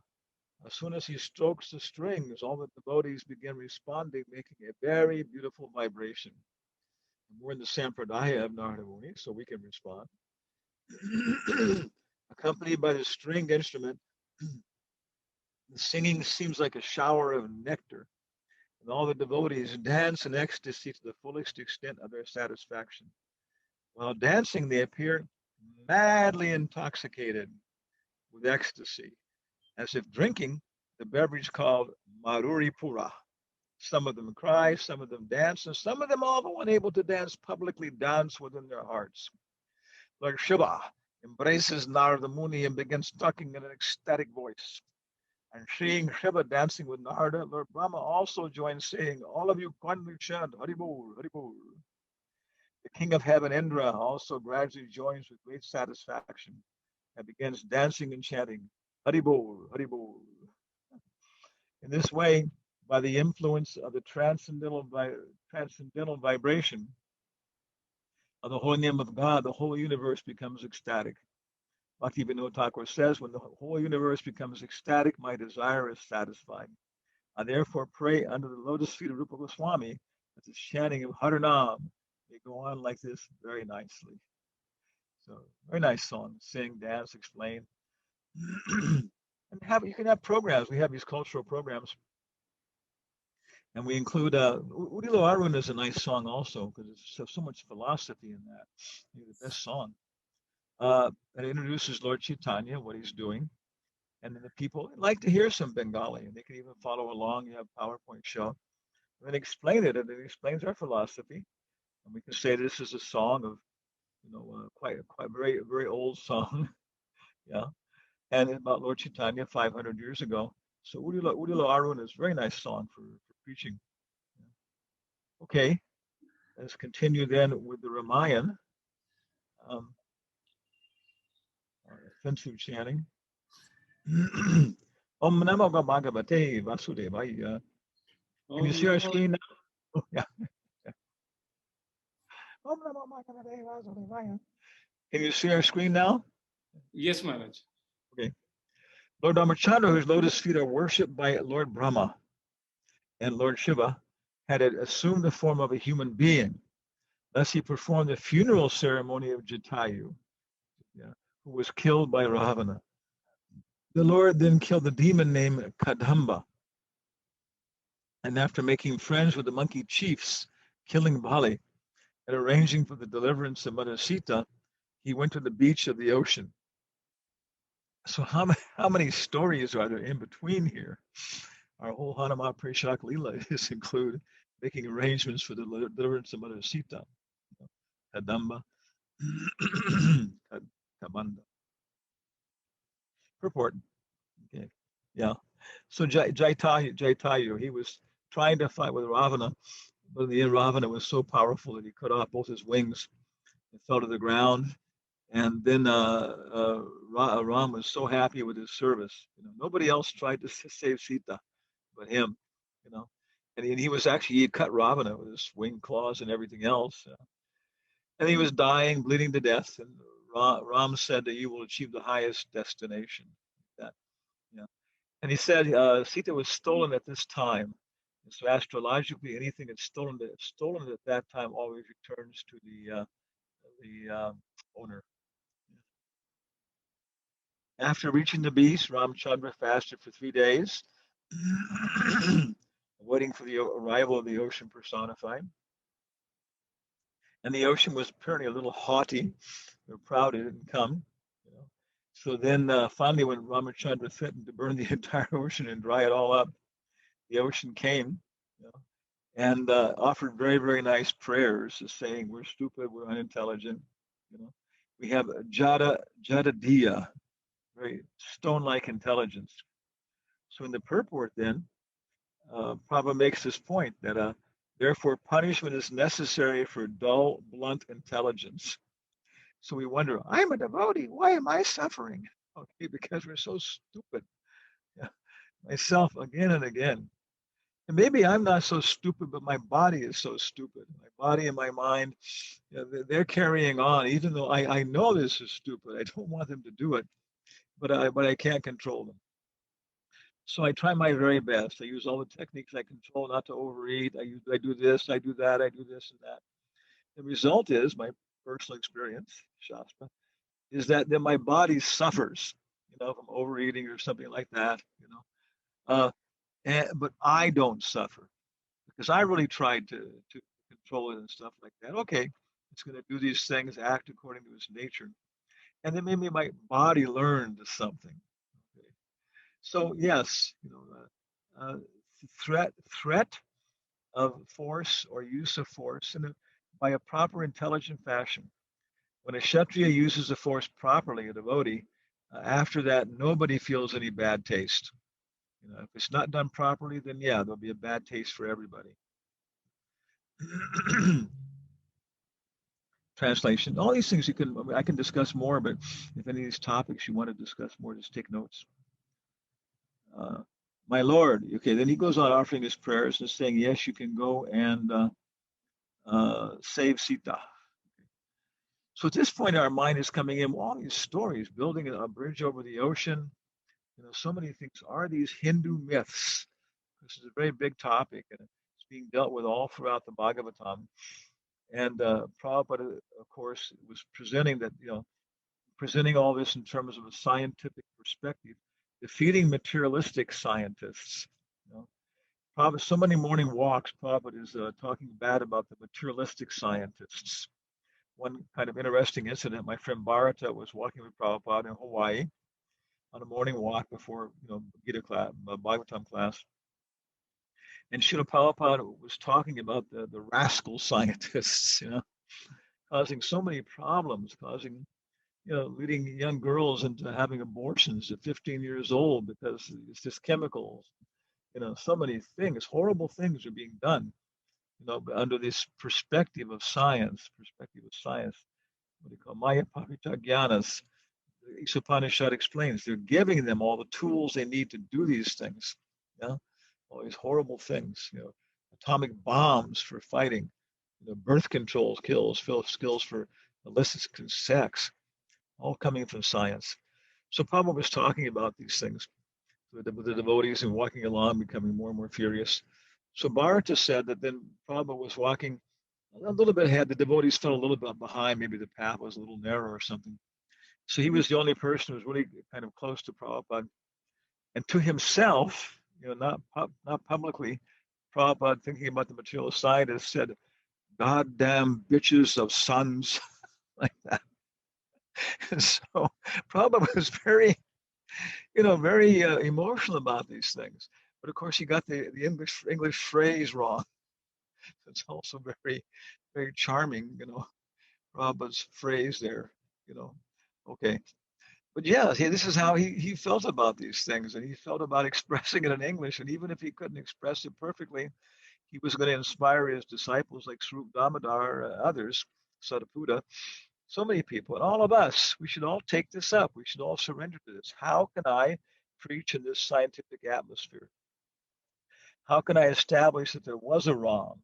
These things did get floating on the water. You know, I started in electrical engineering, changed to biological engineering, graduated in psychology. I have a bachelor's degree in psychology, first class, good bachelor's degree, even some little graduate study. But I knew physics. I studied quantum mechanics, so I saw how I could fit in. I couldn't do Sadaputa's job. I couldn't do Bhakti Swarup Damodar Maharaj's job, but they couldn't index the books because they were all specialists, and I wasn't a specialist in what they knew. If you want to talk to a PhD, you've got to be a specialist. That's what they respect. Of course, there's a whole big area. But the basic principle I'll mention here is that the Vedas are talking about these 4 ages. Our heart goes in cycles, our lungs go in cycles, our stomach goes in cycles, the days go in cycles, the years go in cycles. Well, why not the entire universe? Okay, it's very practical. And we can go on with explaining these in more detail. But we see then that it's presenting there are yugas, Satya Yuga, Dwapara Yuga, Treta Yuga, and Kali Yuga, and different lifespans. In the previous Yuga, people lived to be 1,000 years old. Okay, in the Bible, in the story of Methuselah, it said he lived to be over 1,000 years old. And there's several people right in the same paragraphs there that are mentioned living, 100, 900 years, 1,000 years, and all these things like that. So there is right away evidence from different, oral traditions supporting our point of view. You can get into the whole thing of carbon dating, but to my, direct investigation, there are many problems with carbon dating in terms of establishing a history of the world. You know, so in the previous age, which was like the fall, if you go to New York City in the fall, autumn, you'll see some leaves in the trees, you'll see some squirrels, you'll see some final fruits, people running around. But then when the winter comes in New York City, you won't see anything. No fruits, no flowers, no leaves, no birds, no squirrels. You won't even see people. People are completely covered by thick clothing in their faces in the snow. So if a cockroach is born during this time, he'll say, no, no, it's always like this. Yeah. But no, it's not like this. So when Krishna appeared, it was Dwapara Yuga, and things were much finer. Govardhan Lake, everything was bigger. People were living longer. Yeah. Just like there's thousands of bacteria in your garbage bag, Krishna could give thousands of cows in charity. Space and time were different. So this is a whole separate section, but this is the fundamental point. I think one very important point is to understand how these things are taking place in different yugas, and these things are quite possible. Okay, it's a little bit of a summary about dealing with this point of, was Lord Ramachandra mythical? Okay, and it goes on talking now about Ravana, and yeah, a little magic bewilders a foolish person. So, but Ramachandra didn't show a little magic. He built a bridge, yeah, yeah, across the Indian Ocean. And so Ramachandra built a bridge, and Krishna lifted Govardhan Hill. Already made that point. 4:9. Close your eyes. Jamma karma chame devyam evam yo vedi tattataha chakvadeham punar janma naiti mam sati arjuna naiti mam sarjuna. Yeah. Learn the word by word. Read the purports. Absorb them. Do classes on the verses. So did cited in the Gita. 16. Okay. So they went across the bridge like that. They invaded Lanka, yeah, headed by monkeys like Sugriva, Nila, and Hanuman. Okay, and give him direction from Vibhishana. And the kingdom of Lanka, which had previously been burnt by Hanuman. Okay, so here's the whole Leela. And can you see our pictures now, Maharaj? Yes, Maharaj. What do you see? That's a very nice picture. That's maybe the nicest picture I've seen of Ram. I have a big collection of pictures, for PowerPoint shows and everything else. I have a nice big database of pictures. A very nice picture of Ram. And what's the next picture? Black and white. What's that picture? It looks like Ravana kidnapping Sita. Very nice. Modern Ram and Krishna in modern art. You have competitions like that. It's just amazing. Rath Yatra have a whole section for art competition, and it's give prizes, and it's just amazing how many devotees come up with beautiful inspirations. Okay, what do you see now? What's the next picture?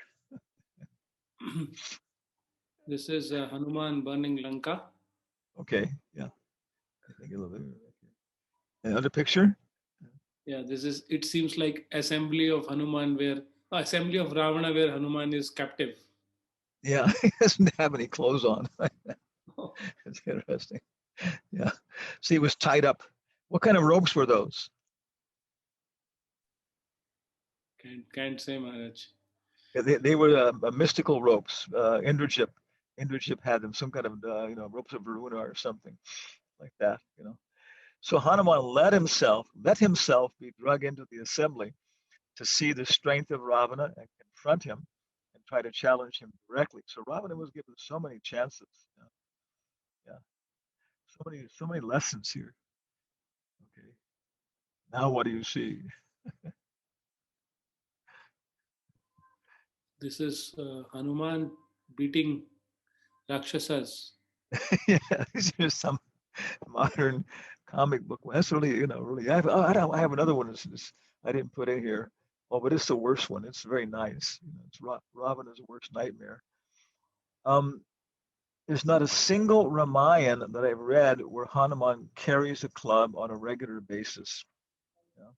He tears the elephants and everybody else to Ravanas do with their nails, their teeth. You know? He'll pick up one, he'll kill an elephant and then use that elephant to smash everybody else. He'll pick up a boulder, or sometimes he'll pick up a club. But I've never seen anywhere where he carries it as a regular accoutrement as something else. But he's always pictured with one. On the right, what does Hanuman have in his right hand? That's a club. That's his left hand. Oh, that's left hand. It's not quite visible. I think he's carrying. Oh, he's carrying that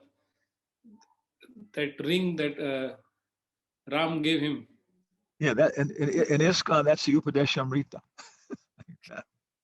You should always have the Upadeshamrita hanging around with you. I mean, I do that. It's so nice. You can read it. You can chop the spine off. Around here, it's so easy. These stories, you can chop the spine off and have a spiral bound. Oh, it's so nice when you spiral bind it, opening it, looking at it, researching it, memorizing it, and studying it. So, and then when you meet somebody, okay, I'm representing the Bhakti-Vedanta Book Trust, and here's our book. And you can give people the nectar of instruction. And you can go back to the BBT with their full set order. They're convinced. There's a little preaching thing. You know. Okay, any more pictures? Oh, that's a nice one. Yeah. What do you see now? This is a war between Ram and Ravana direct. Yeah. Ram confronting Ravana directly. Yeah. They got mustaches. They look a little old. Yeah. Yeah. So many pictures. Some of these pictures appear and then go away. You know, you got to kind of catch them, download them when they're there. Okay. And one more. Okay. Yeah.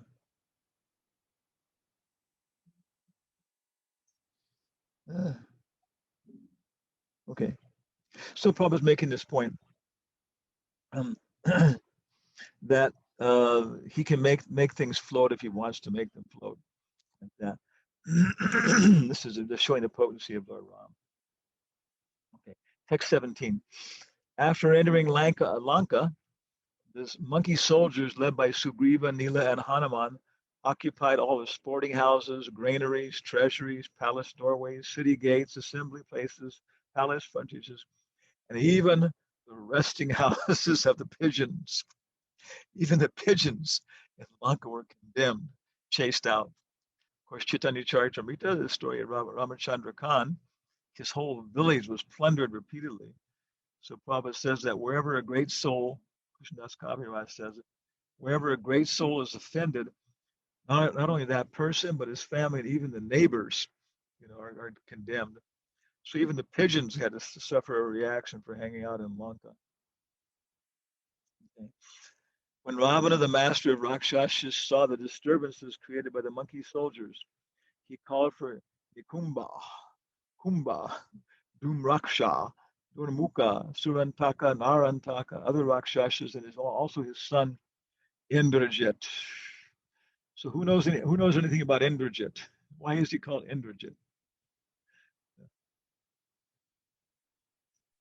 Defeated Indra. Okay, yeah. Nantagor Sundar. He defeated Indra. He defeated Indra. He defeated Indra in the war. What else about him? He had an invisible chariot by which he would shoot arrows. Okay. Somebody else was going to say something about Indrajit. He is also called as Meghnath. Meghnath, master of the cloud. He was son of Mandodari, Ravana's favorite queen. Oh, his greatest queen. Who was more powerful, Indrajit or Ravana? Indrajit. Yeah, I think he never slept, just like Lakshman. He and Lakshman were a good battle. because he was the most powerful son, and Lakshman. So it's a very, very wonderful battle between Indrajit and Lakshman. He had control of so many weapons. He used so many, unfair tricks to try and fight with him. In the end, I'll tell one story here. I think we have time. Um, the battle's not going so well. Ravana is actually becoming to see that these are not just ordinary bunch of band of monkeys. And so at one point he's worried, but Indrajit says, "Hey, don't worry. Today is Amavasya or something, dark moon day, on a certain time of the year. And today, if we do this so and so sacrifice, then we will be able to open the gateway to hell. It can only happen at midnight on this time of the year. And so I can do this." So Ravana probably couldn't do it, but Indrajit, because of his austerities, everything else was able to do it. So okay, so they were going to perform this sacrifice, and Ravana was thinking this is not necessarily such a good idea because all these people from hell coming onto the earth and everything else. It's going to be a bad scene for everybody.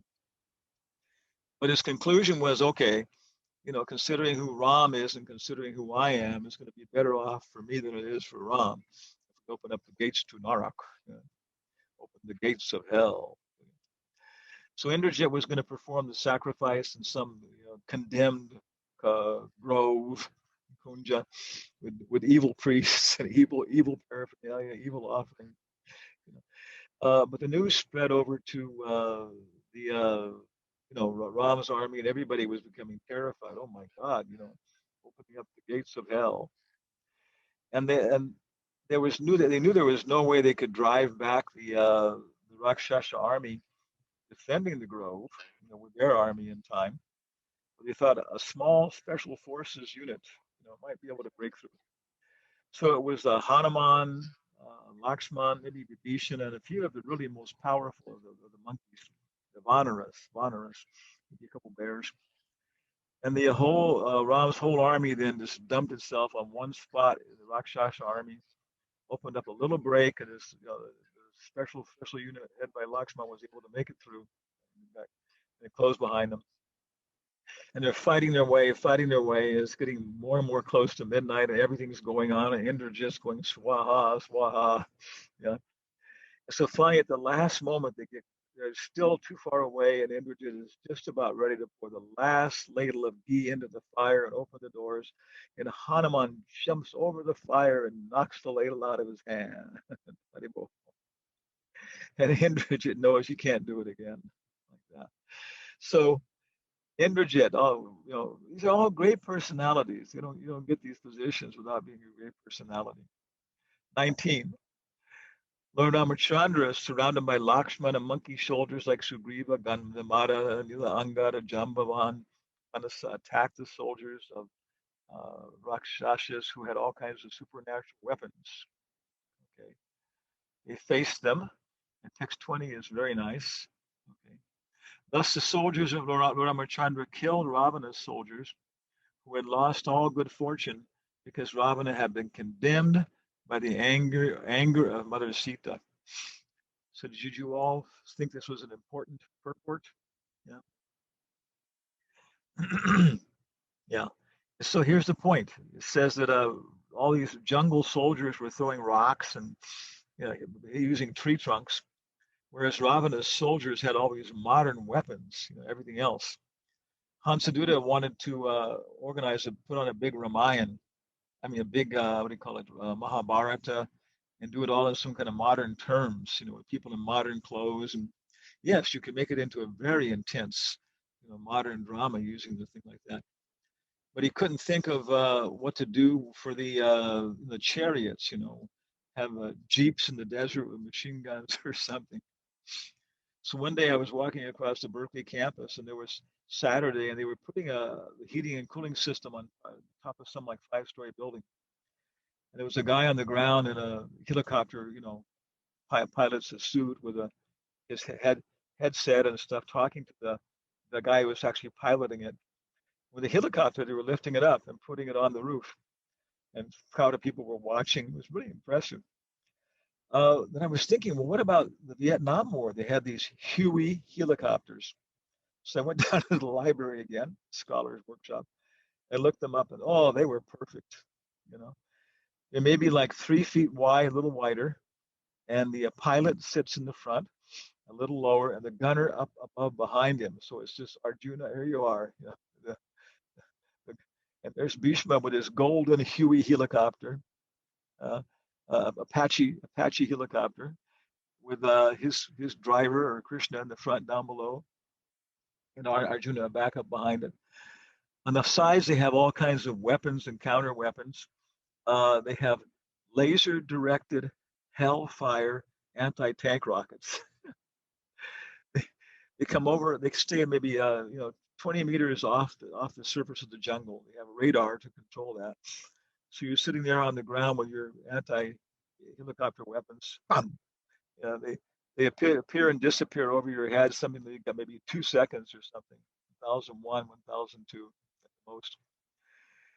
And wherever the pilot looks, there's a prismatic sight. It makes a little colored circles. So wherever he looks, the bow cannon turns that direction. It's a machine gun, a cannon that can shoot from 500 rounds a minute. So if you walk up next to the helicopter when it's on the ground, he turns his head towards you. His cannon turns towards you too, looking at you like that. So they would drop smoke grenades in the air to create different things. And they would go back and forth with these weaving patterns and fighting the ground troops and everything else like that and so on.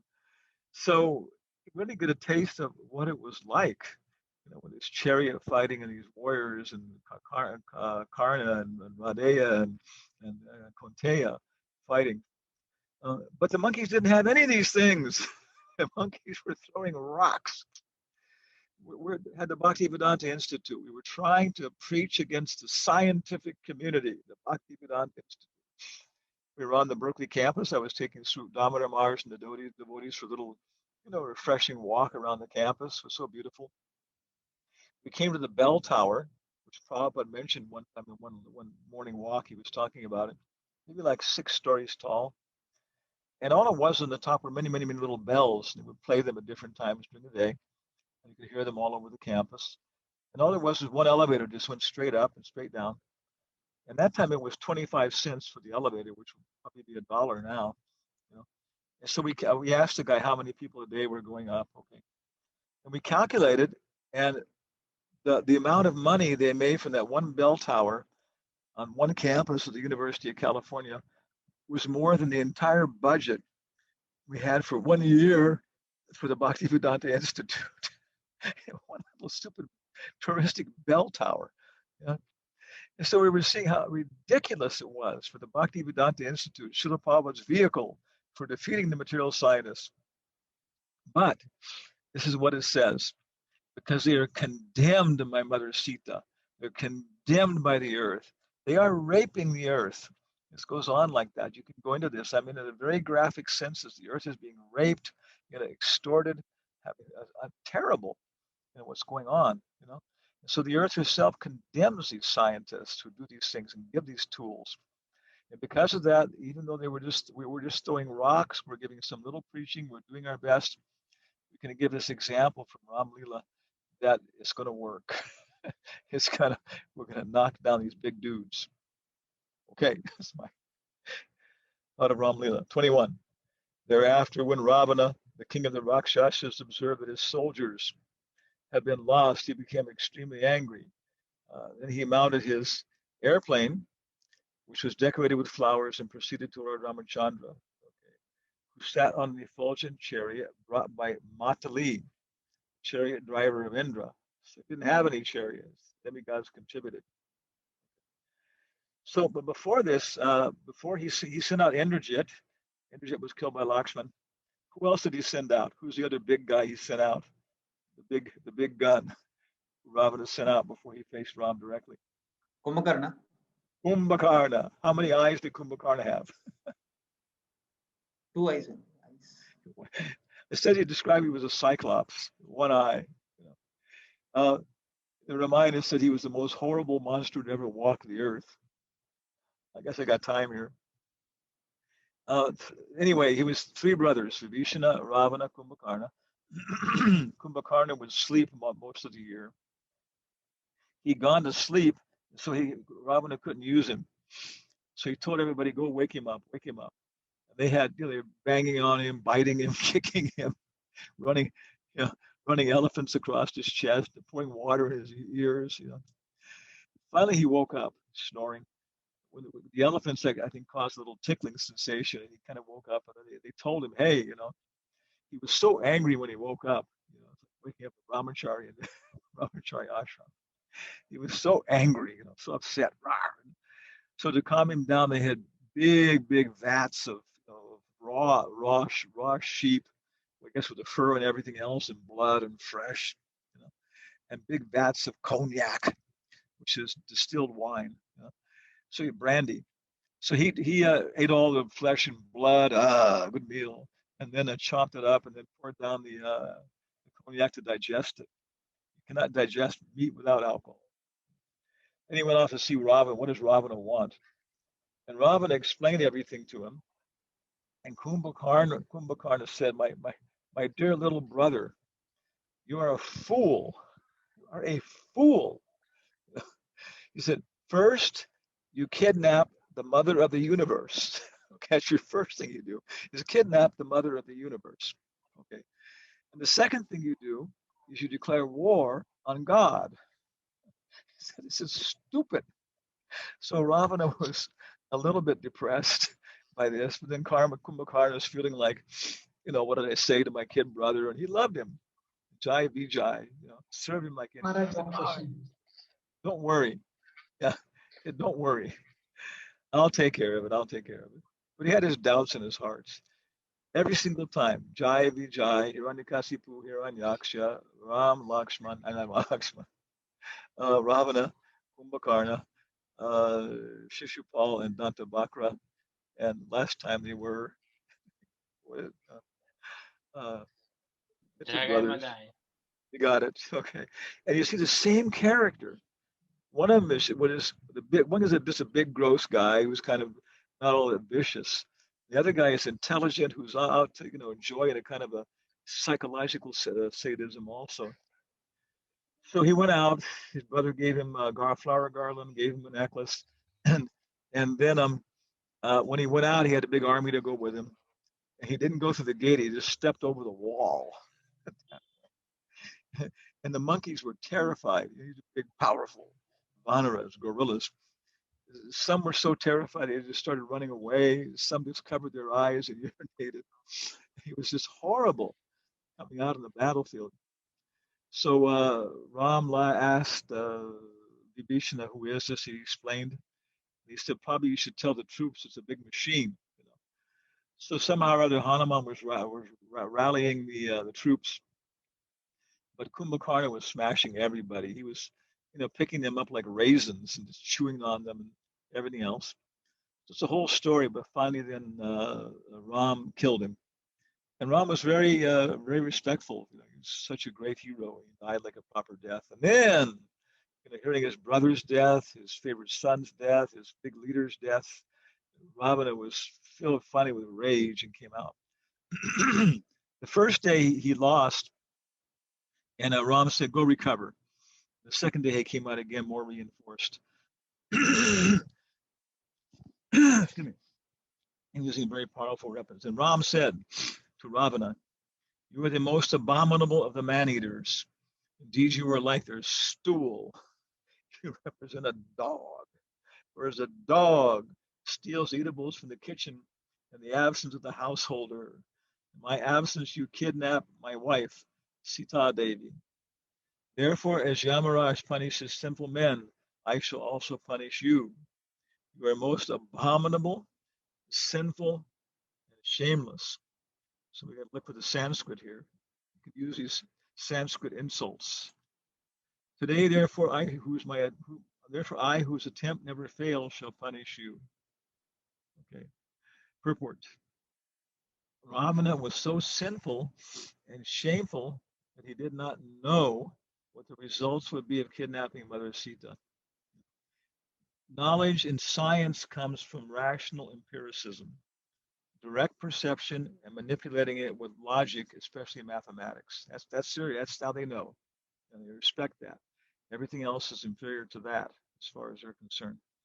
But here it's saying that knowledge comes from pious activities, and Ravana didn't have sufficient pious activities to really understand. Really, he was a karmi, but he didn't. He couldn't become a jnani, really, because then he would have understood what the influence of Sita was. Mandodari understood. Okay, okay. So because of that, we see he was actually destroyed like that. After rebuking Ravana, Lord Ramachandra fixed an arrow to his bow, aimed it at Ravana. And of course, this is a whole story too about what happened here. And he killed him, and he fell down dead. Here's a nice picture of Ramachandra. Oh, it's nice. That's good. Such a nice picture. But he wasn't flying on an aerial palace. He was flying on a chariot with donkeys with the faces of men. I would say whoever painted this must have seen it. Okay. Okay. Ravana had all material opulences. So we said this before. He had everything, but still he couldn't understand. He didn't have intelligence. So Prabhupada says Ravana's problem was he had more material benedictions than he could enjoy that peacefully. So this is, of course, nectar of instruction. Everything's there. Which verse? Verse number 2. Who knows the Sanskrit for verse number 2? Upadeshamrita.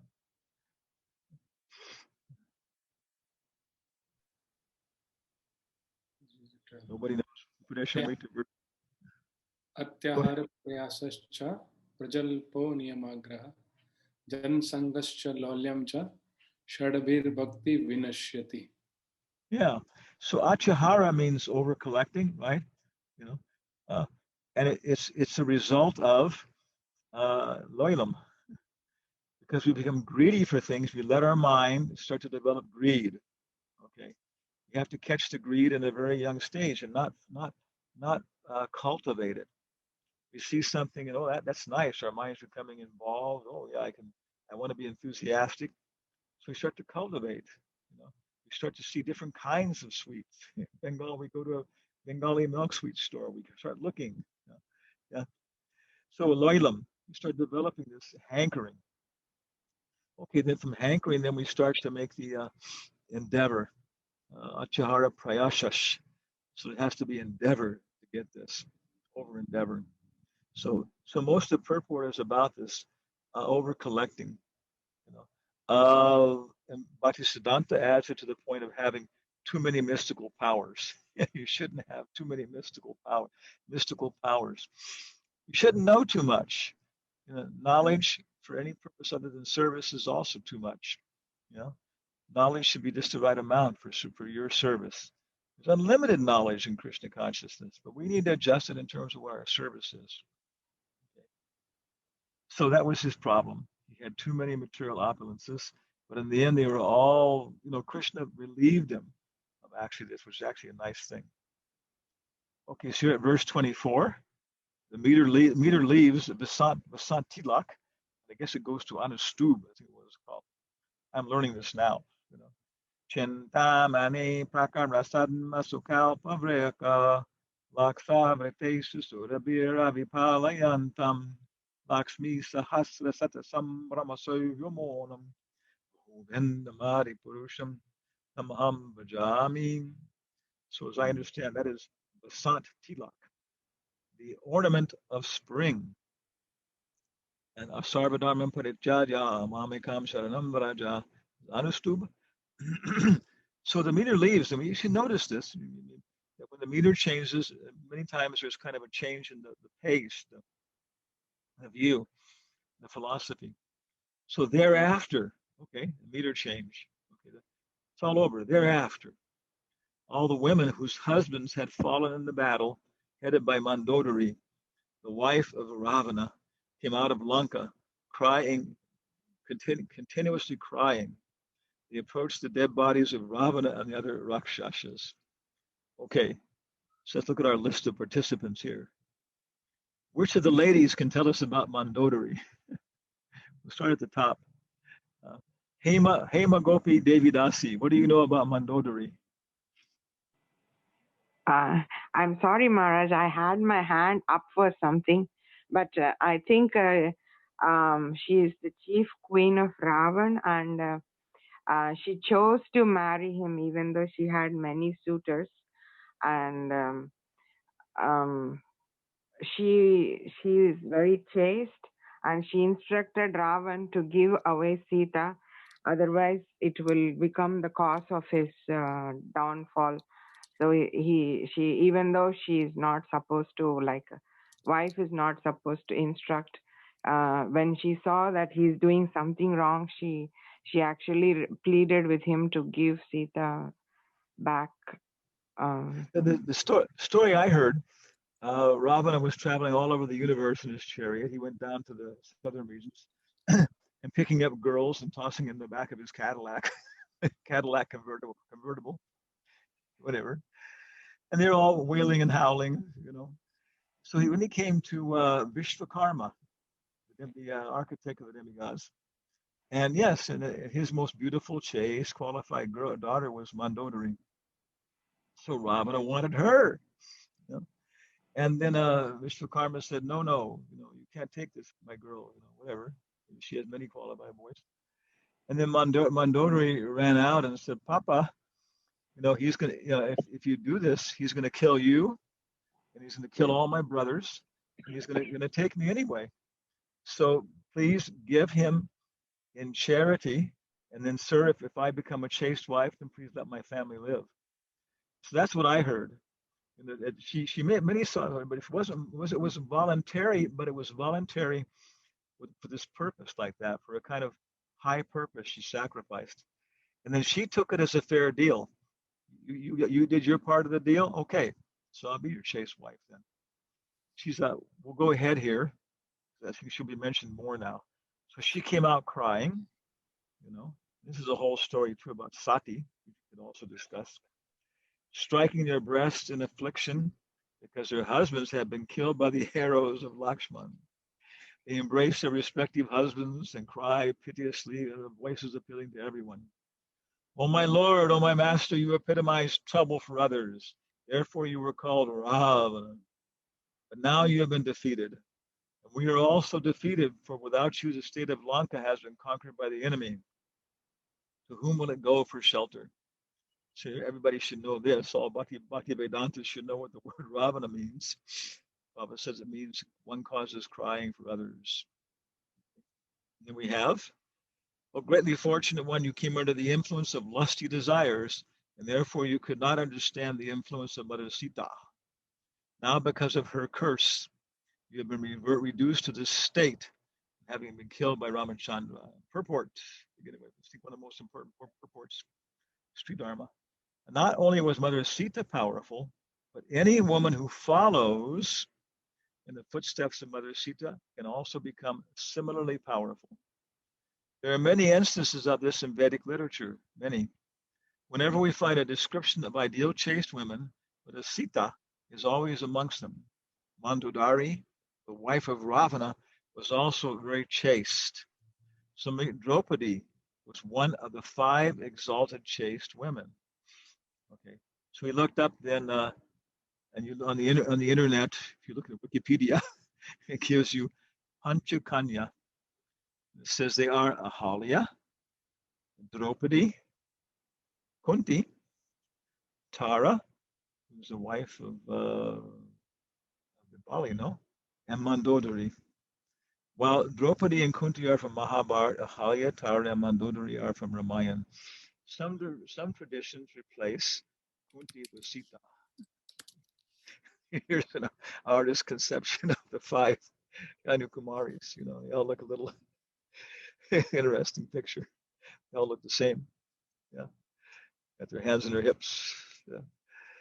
So this is the point again and again that women and men, according to our description of Varna Ashram Dharma, the kind of body you've got, the kind of tool you've got to serve in the Sankirtan movement, the kind of power you have to help to serve Srila Prabhupada, is achieved by different processes and is manifest by different processes, depending if you're a child or an adult, an old person or a young person, a man or a woman, or even whether you're a Vanara or a human being. Okay. A man must follow great personalities like Brahma and Narada, and a woman must follow the path of such ideal women as Sita, Mandodari, and Draupadi. Okay. Okay. A woman enriches herself with supernatural power. It is a moral principle, Prabhupada goes on, that one should not be influenced by lusty desires for another man's wife. This is Chandika Sloka number 10. And of course, this is, Prabhupada quotes it many times. Matrat para dareshu, para dravyeshu, lostravat, atma avat sarvabhuteshu, yahapashati sapanditaha. This is one of the best definitions of what is an educated person. Okay, so finish off. Okay, Mandodari. And then Vibhishana was given the power to rule for so much time. And there was a ceremony. Okay. Okay. And it kind of finishes off the Leela in the chapter. So at this point, any questions or comments at this point? Oh, yeah, finally, the very last, won't be able to get to it, but number 50 and 51 is all about Varna Ashram Dharma and all about Ram Raja, and Ekapatni Ratna, I think, just taking one wife and stuff. And Prabhupada says that by introducing the Sankirtan movement, we can introduce then this Ram Raja. We can make it like Satya Yuga just by chanting Hare Krishna like that. Ekapatni Rata and that. So I fell behind a little bit. So any questions, comments here? I don't see the hands raised. There we go. Yes, okay. Please go ahead. Maharaj, often when people want to glorify Lord Shiva as superior to Lord Vishnu, they quote this incident that Lord Ram was worshipping Shiva for victory before he crossed to Lanka. And there is temple of Lord Shiva in Rameshwaram, and they say this is where Ram was worshipping Shiva as Ishvara. Can you help us understand this? Yeah, because Ramachandra, Yad Yada Charate Shrestас. You can just quote from the Bhagavad Gita, 3rd chapter, that Krishna says, Yad Yada Charate Shrestás Tatareva Taro Janaha. That whatever example a great man sets, all the jana, common people follow. And he says right there, even though I have no need to adopt any ritual, any karma, I do it to lead common people. And Janaka and others do the same thing. So it's very clear, Well, maybe Shiva is more superior. But at least we're saying, and more investigation, that he was doing it as an example to show everybody that they should respect Shiva.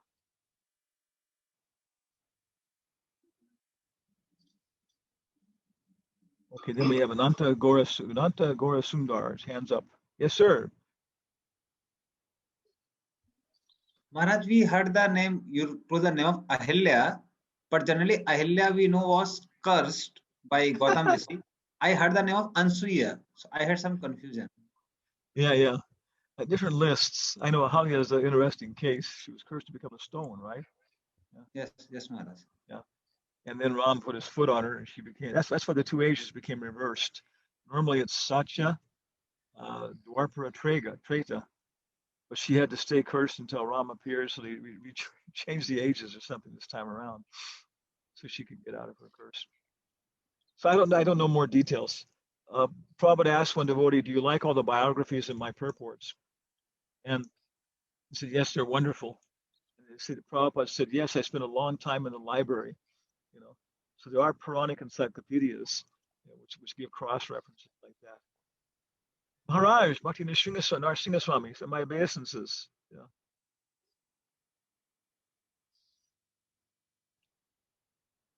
Your hand is up, sir.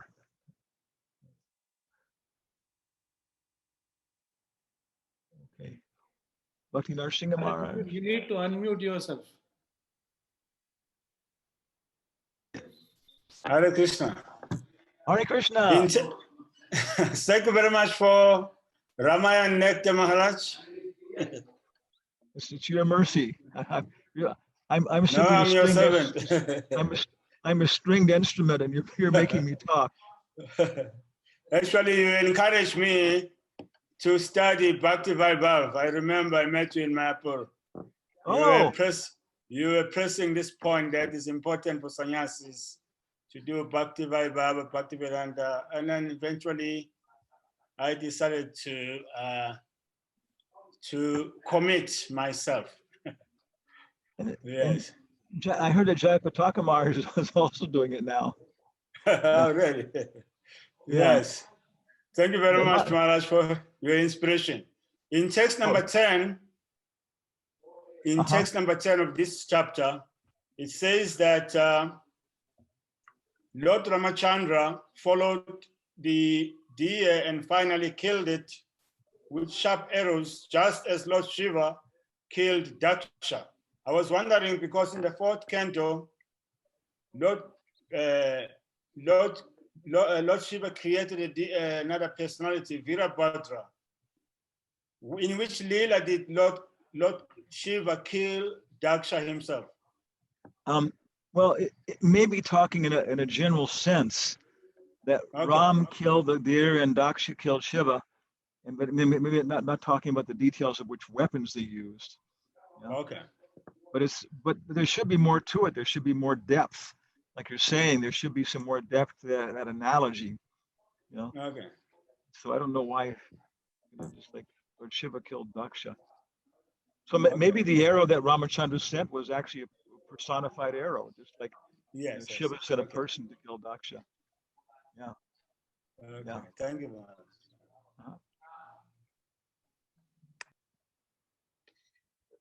Om Namo Bhagavate Vasudevaya. Okay, where's that? Is it Jalangi Devi Dasi? Yes, Maharaj. Hare Krishna Maharaj, in Srila Prabhupada's purport, in verse 11, it is mentioned that Maya Sita was burned. But when I went to South Indian Tirupati, I saw there is a temple, and I heard the story how Lord Vishnu actually married that Maya Sita. And he has to take loan from Kubera, and all the hundi he collected should be paid back for his debt. How can we understand this? Oh my goodness. Is it Maya Sita? Oh yeah. So, of course, there are many different stories about Ram Lila and what's happening, and if some temple maybe again they're using it to collect money. But I've heard many things, but I can't remember exactly about this particular pastime. That Vedavati, she was doing austerities. Ravana wanted to take her also. He grabbed her hair.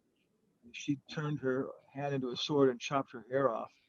She said, "I've become contaminated. I only wanted to take Vishnu for a husband." So she burned her body up after cursing him to die at the hands of a woman. And then that's what I understand, that she became, so she was able to consort with Ram like that. But I've also heard somewhere too that she did marry Ram somehow or other in some circumstance as a representative, But I don't know any more details about that. Sometimes these pastimes take place in different yugas, different Divya yugas. It's a little different. Sometimes they aren't true. People distort things for certain purposes. So does that help at all? Yes, thank you, Maharaj. Hare Krishna. Hare Krishna. Wow. Okay, Mayapur Institute host. Yes, sir. Maharaj, you were mentioning about, with respect to devotee suffering, you were mentioning about it's the body that suffers. I couldn't that point, Maharaj. That was not clear. Could you explain once again? Okay, so we had a little temple in San Francisco, which we were using for the Bhakti-Vedanta Institute, and then Berkeley was the big temple. It was six times as much property. So the small temple was a Gornatai temple, and just the BI people there, Rasaraj, Rajahamsa, people, Bhakti Damodar, myself, 6 people. So I remember one day I was the pujari for Gornatai at noon and nobody else in the temple. Somebody had cooked a very nice offering, and I was looking at it, chutney, all these things, and I was controlling my mind, like that. Okay, but I was thinking, oh my God, after this, I'm going to eat too much. I'm going to eat too much Mahaprasadam. I know after, so okay, this is very offensive. And I was thinking about offering it to Gornatai and how for their satisfaction, and okay, it really was. But afterwards, Prabhupada says, if you want to eat a lot, eat one thing. If you want to eat a little, eat a variety of things. So I was using all these techniques. I would worship everything very clearly, respectfully. And I took a nice plate of a little bit of tasting of everything. But even after all these tricks and everything else, and using my mind, I still I ate too much. But it wasn't really me. I could see that I was really trying my best. I used everything, all the tricks I knew that Prabhupada had taught us not to overeat, and everything else. But still, I overate. But I it wasn't me. It was my body. My karma was carrying me along. I forgot my white man, sannyas American karma. You've got your Indian, whatever, brown man karma. Ladies have their karma. Okay. And so we're trying to control it, everything else. And so when the whole thing was done, my body started having some indigestion from it, suffering a little bit, but I did not identify with it. I did not suffer in any way, because I knew that it was my stupid body and I was sitting there, you stupid idiots, look at what happened. So then my body, is responding, okay, yeah, I'm sorry, I won't do that again. Yeah. St. Francis called his body a donkey. St. Francis said, this body is a donkey that we ride through this world. Don't spend all of your time taking care of a donkey. Yeah. Yeah. So that's the point. Is that a little more clear? Yeah, thank you very much, Maharaj. I hope you've experienced it. Anybody, any final questions? I think it's time to quit. So tomorrow, I'll have to do the study guide like this, or our points are, like that. And I'll try and get it off early so you can all get it. So next will be Ramachandran rules the world. And then the very last chapter is very short, Kusha and everybody else. And so maybe if you want to, what I can do is, because Prabhupada said, the Bhagavatam and the previous books. So if you want to, maybe we can review some of the previous literature, and especially the area where we have a lot of, I can tell you the origin of the Nectar of Instruction and how it was written under all these circumstances and stuff, and a lot of things like that. So I can give you a Bhakti by Baba level review, Bhakti-Vedanta level review, I think, of Nectar of Instruction if you want to, on the last day there. Okay. So thank you all very much. Hare Krishna. Jai.